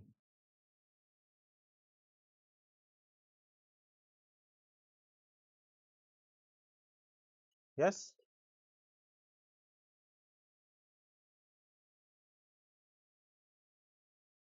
क्या बता रहे हो ये? रेट ऑफ फ्लो ऐसा आएगा, पता नहीं यार। करो करो, दूसरा पार्ट भी निकालो।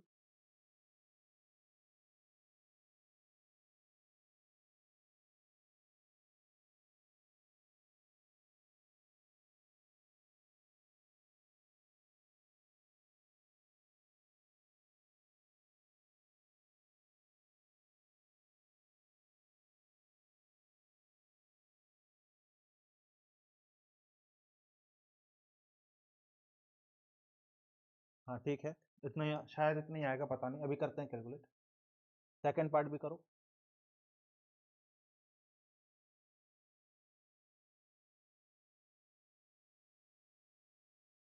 नहीं नहीं, एरिया आपकी मर्जी है, इक्वल क्रॉस सेक्शन एरिया दिया है उसमें।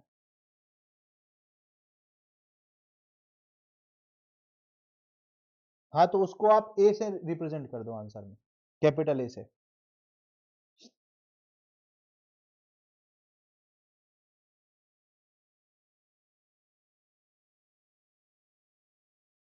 है ना, तो सिंपल, इसका रेजिस्टेंस क्या हो जाएगा, R1, वो क्या हो जाएगा, L अपॉन के, L1 अपॉन के A1, K1 A1, तो L1 क्या है इसका, 2 सेंटीमीटर।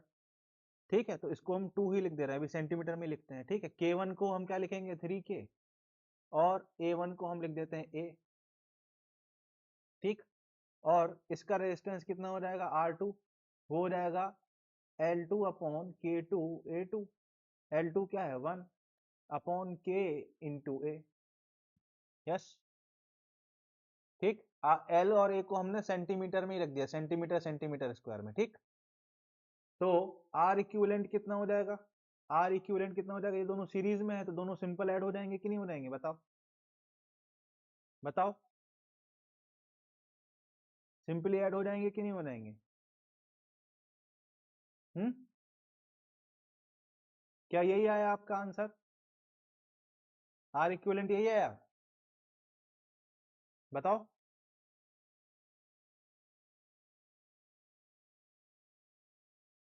अच्छा, गलत हो गया था, ठीक है, दोनों सिंपली ऐड हो जाएंगे क्योंकि सीरीज में है। ठीक, तो रेट ऑफ हीट ट्रांसफर कितना हो जाएगा, D Q upon D T, क्या हो जाएगा फिर, हमने बताया था ना, डेल्टा टी अपॉन आर। ठीक, अब डेल्टा टी क्या है, डेल्टा टी 100 - 0 है, और हीट ऐसे फ्लो होगी इस डायरेक्शन में, हायर से लोअर, ये होगा हीट के फ्लो का डायरेक्शन।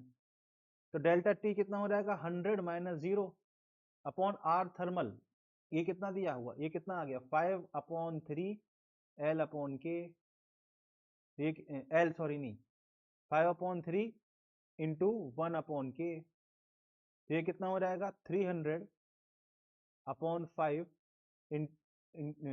अपॉन के, ये 5 से कट जाएगा कितनी बार, 60 टाइम्स, 60/k, इतना आ रहा है रेट ऑफ हीट फ्लो। क्या इतना ही आया आप सबका, बताओ। हम्म,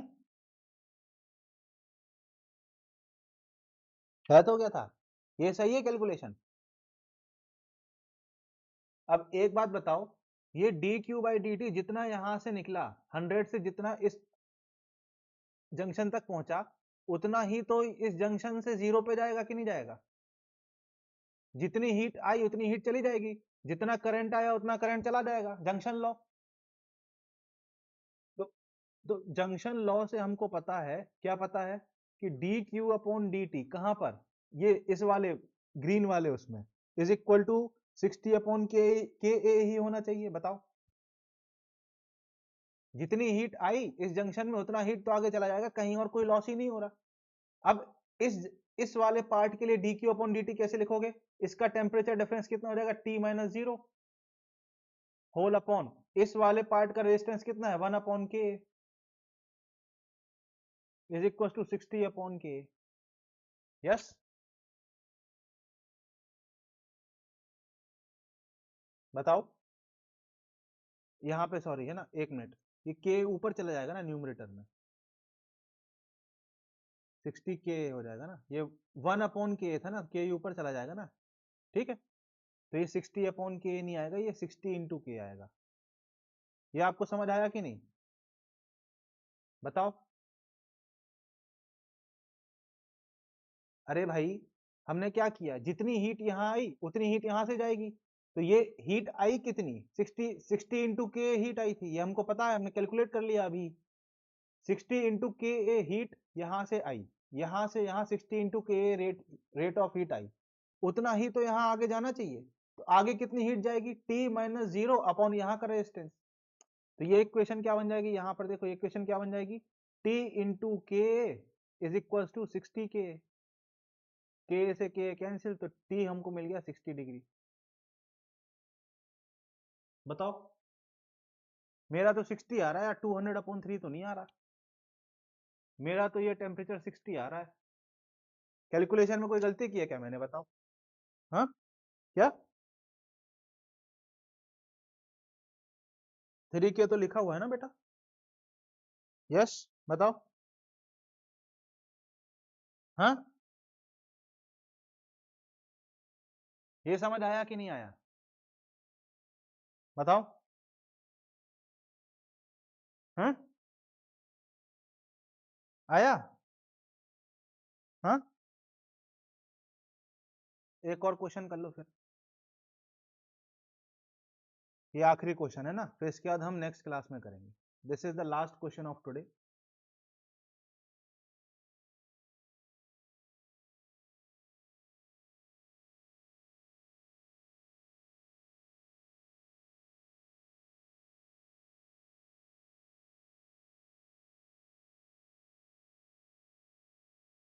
तीन रॉड है, ठीक। तीनों रॉड कैसी हैं, सेम मटेरियल की हैं, ठीक। और इक्वल क्रॉस सेक्शन एरिया, ठीक। इक्वल क्रॉस सेक्शन एरिया और सेम लेंथ,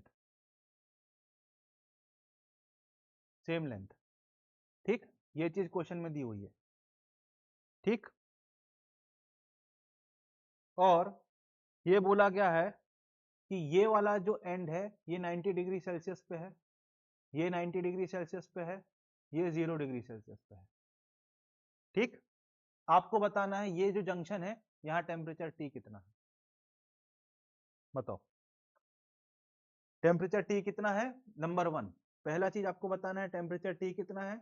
नंबर 2, किस रेट से rate of heat flow, rate of heat flow आपको बताना है। ये रॉड नंबर 1, ये रॉड नंबर 2, ये रॉड नंबर 3।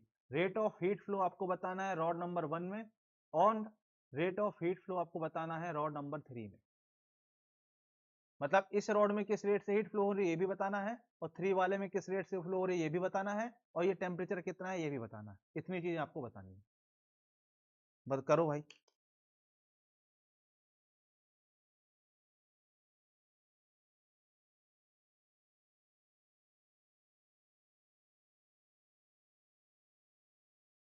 सेम मटेरियल है, सेम क्रॉस सेक्शन एरिया है, सेम लेंथ है, ये सवाल में दिया हुआ है।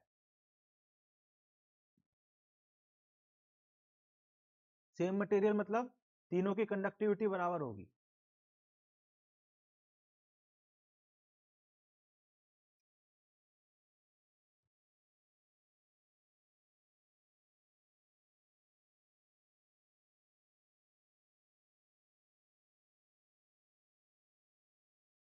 बाकी बच्चों को भी कर लेने दो, बाकी सेकंड पार्ट करो फिर, टी आ गया तो।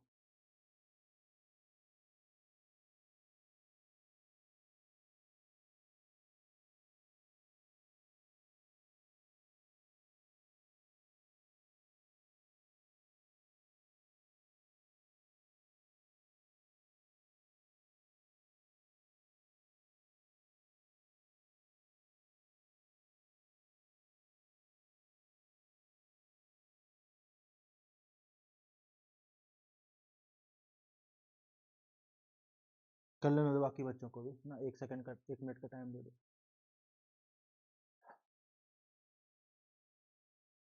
एमएन, सोहेल, कर रहे हो कि नहीं आप लोग? हम्म,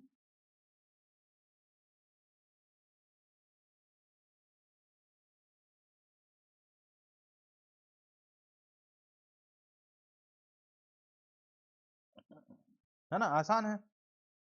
चलो अब मैं करता हूँ। भाई हायर से लोअर जाएगी तो यहाँ से हीट जाएगी, और यहाँ से भी हीट ऐसे जाएगी। हाँ, पहले तो हीट का डायरेक्शन ये होगा, ठीक।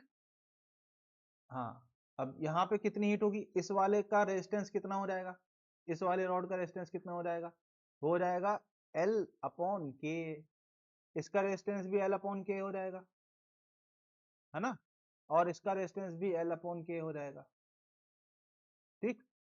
फिर फिर क्या बोलोगे, फिर ये बोलोगे कि यहाँ पे हीट का रेट, किस रेट से हीट फ्लो हो रही, Q1 कितना बोलोगे आप, 90 minus T whole upon L upon K. यहाँ पे भी कितनी हीट फ्लो हो रही होगी Q2 90 minus T whole upon K whole upon L upon K हो रही होगी कि नहीं। और यहाँ कितने रेट से फ्लो हो रही होगी Q3 हाँ T minus 0 whole upon L upon K. ठीक। फिर आपको पता है कौन सा रूल होता है, जंक्शन रूल होता है। कितना जितना करंट आया उतना ही करंट जाएगा। ये आपने पढ़ा है कहाँ, करंट इलेक्ट्रिसिटी में, जंक्शन रूल। तो जितना करंट आया मतलब Q1 और Q2 आया और Q3 गया, जितना करंट आया उतना करंट जाएगा। Q1 की वैल्यू कितनी है 90 minus T whole upon L upon K plus 90 minus T whole upon L upon K. ठीक है, is equals to T upon L upon K. ठीक। अब ये कैंसिल तीनों चीजें, यहां से कितना आ जाएगा, ये हो जाएगा 180 माइनस 2t is equals to T. तो 180 degree is equals to 3t। तो t की वैल्यू कितनी आ गई, 60 डिग्री आ गई कि नहीं। हाँ आ गया कि नहीं। अब अगर t 60 डिग्री आ गया तो हमसे क्या पूछा गया था, इसकी वैल्यू पूछी गई थी कि नहीं, D Q upon D T on 1। यही तो है, ये Q1 का मतलब Q डॉट है ये। अच्छा ये भी मैं बता देता हूं, जब ऐसा कहीं लिखा रहे ना Q डॉट, इसका मतलब होता है D Q upon D T. ठीक है, D Q upon D T बार बार ना लिखना पड़े, इसके लिए हम क्या करते हैं, क्यू के ऊपर डॉट लगा देते हैं। ठीक। तो ये रेट ऑफ हीट फ्लो था, Q dot Q1 dot Q2 dot Q2 ये हम क्या क्या क्या लिख सकते हैं, हाँ एच भी लिख सकते हो, ठीक है दोनों लिख सकते हो। तो यहाँ पे rate of heat flow Q1 dot कितना आ जाएगा 90 माइनस टी, टी कितना है 60, तो ये कितना हो जाएगा 30 के ए बाई एल आ जाएगा कि नहीं। और ये कितना आ जाएगा, यहाँ पे Q3 की वैल्यू भी पूछी क्वेश्चन में, ये कितना आ जाएगा, टी की वैल्यू डालोगे 60, तो 60 के ए बाई एल। बताओ आया कि नहीं, पक्की बात, हाँ पक्का, श्योर। ठीक है फिर, है ना, आज की क्लास यहीं तक रखते हैं, 2 घंटे हो गए हैं आपको। कल आप ही लोगों ने मना किया है तो कल क्लास नहीं करते हैं फिर।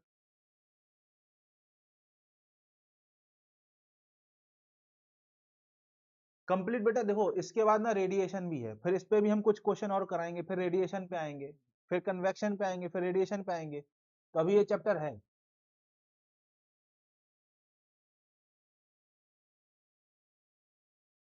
ठीक है फिर, ठीक है फिर कल रख लेते हैं, सब लोग एग्री हो।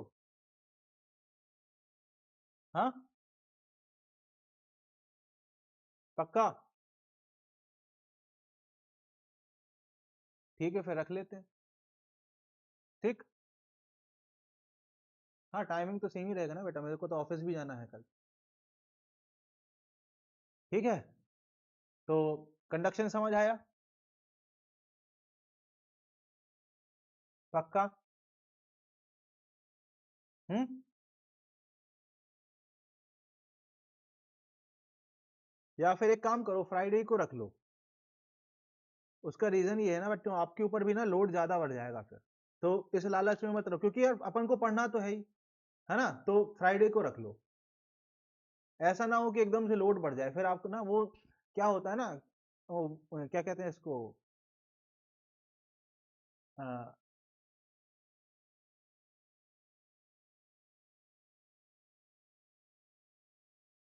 क्या दूसरा पढ़ लेंगे।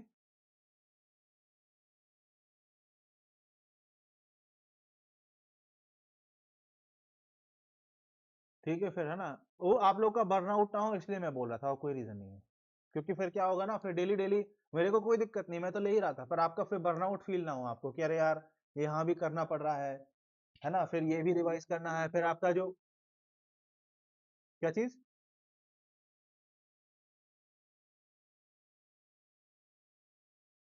कल कंडक्शन के बाद कन्वेक्शन भी है, रेडिएशन भी है। तो कल पता नहीं पूरा हो पाएगा कि नहीं, पर ट्राई कर सकते हैं पूरा करने का ये चैप्टर।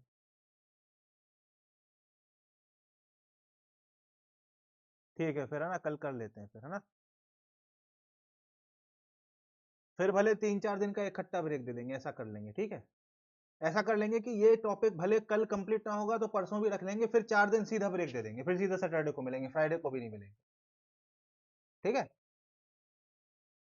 ऐसा कर लें, बताओ सारे बच्चे, समझ आया कि नहीं आया आज जो मैंने पढ़ाया, बताओ। सवाल ये सब किए थे पहले आपने, आप लोगों ने ऐसे सवाल पहले किए थे? हाँ, हेलो। और ये इसके पहले कैलोरीमेट्री के जो सवाल किए वो समझ आए? पक्का? तीनों बच्चों को, अयमन को भी, सोहेल को भी और फिजा, तीनों को? ठीक है फिर, है ना। तो हम लोग फिर कल फिर मिल लेते हैं फिर, है ना, ठीक है। क्योंकि फिर ये वाला चैप्टर हम लोग कर लेंगे, ठीक है। कल कोशिश करेंगे कि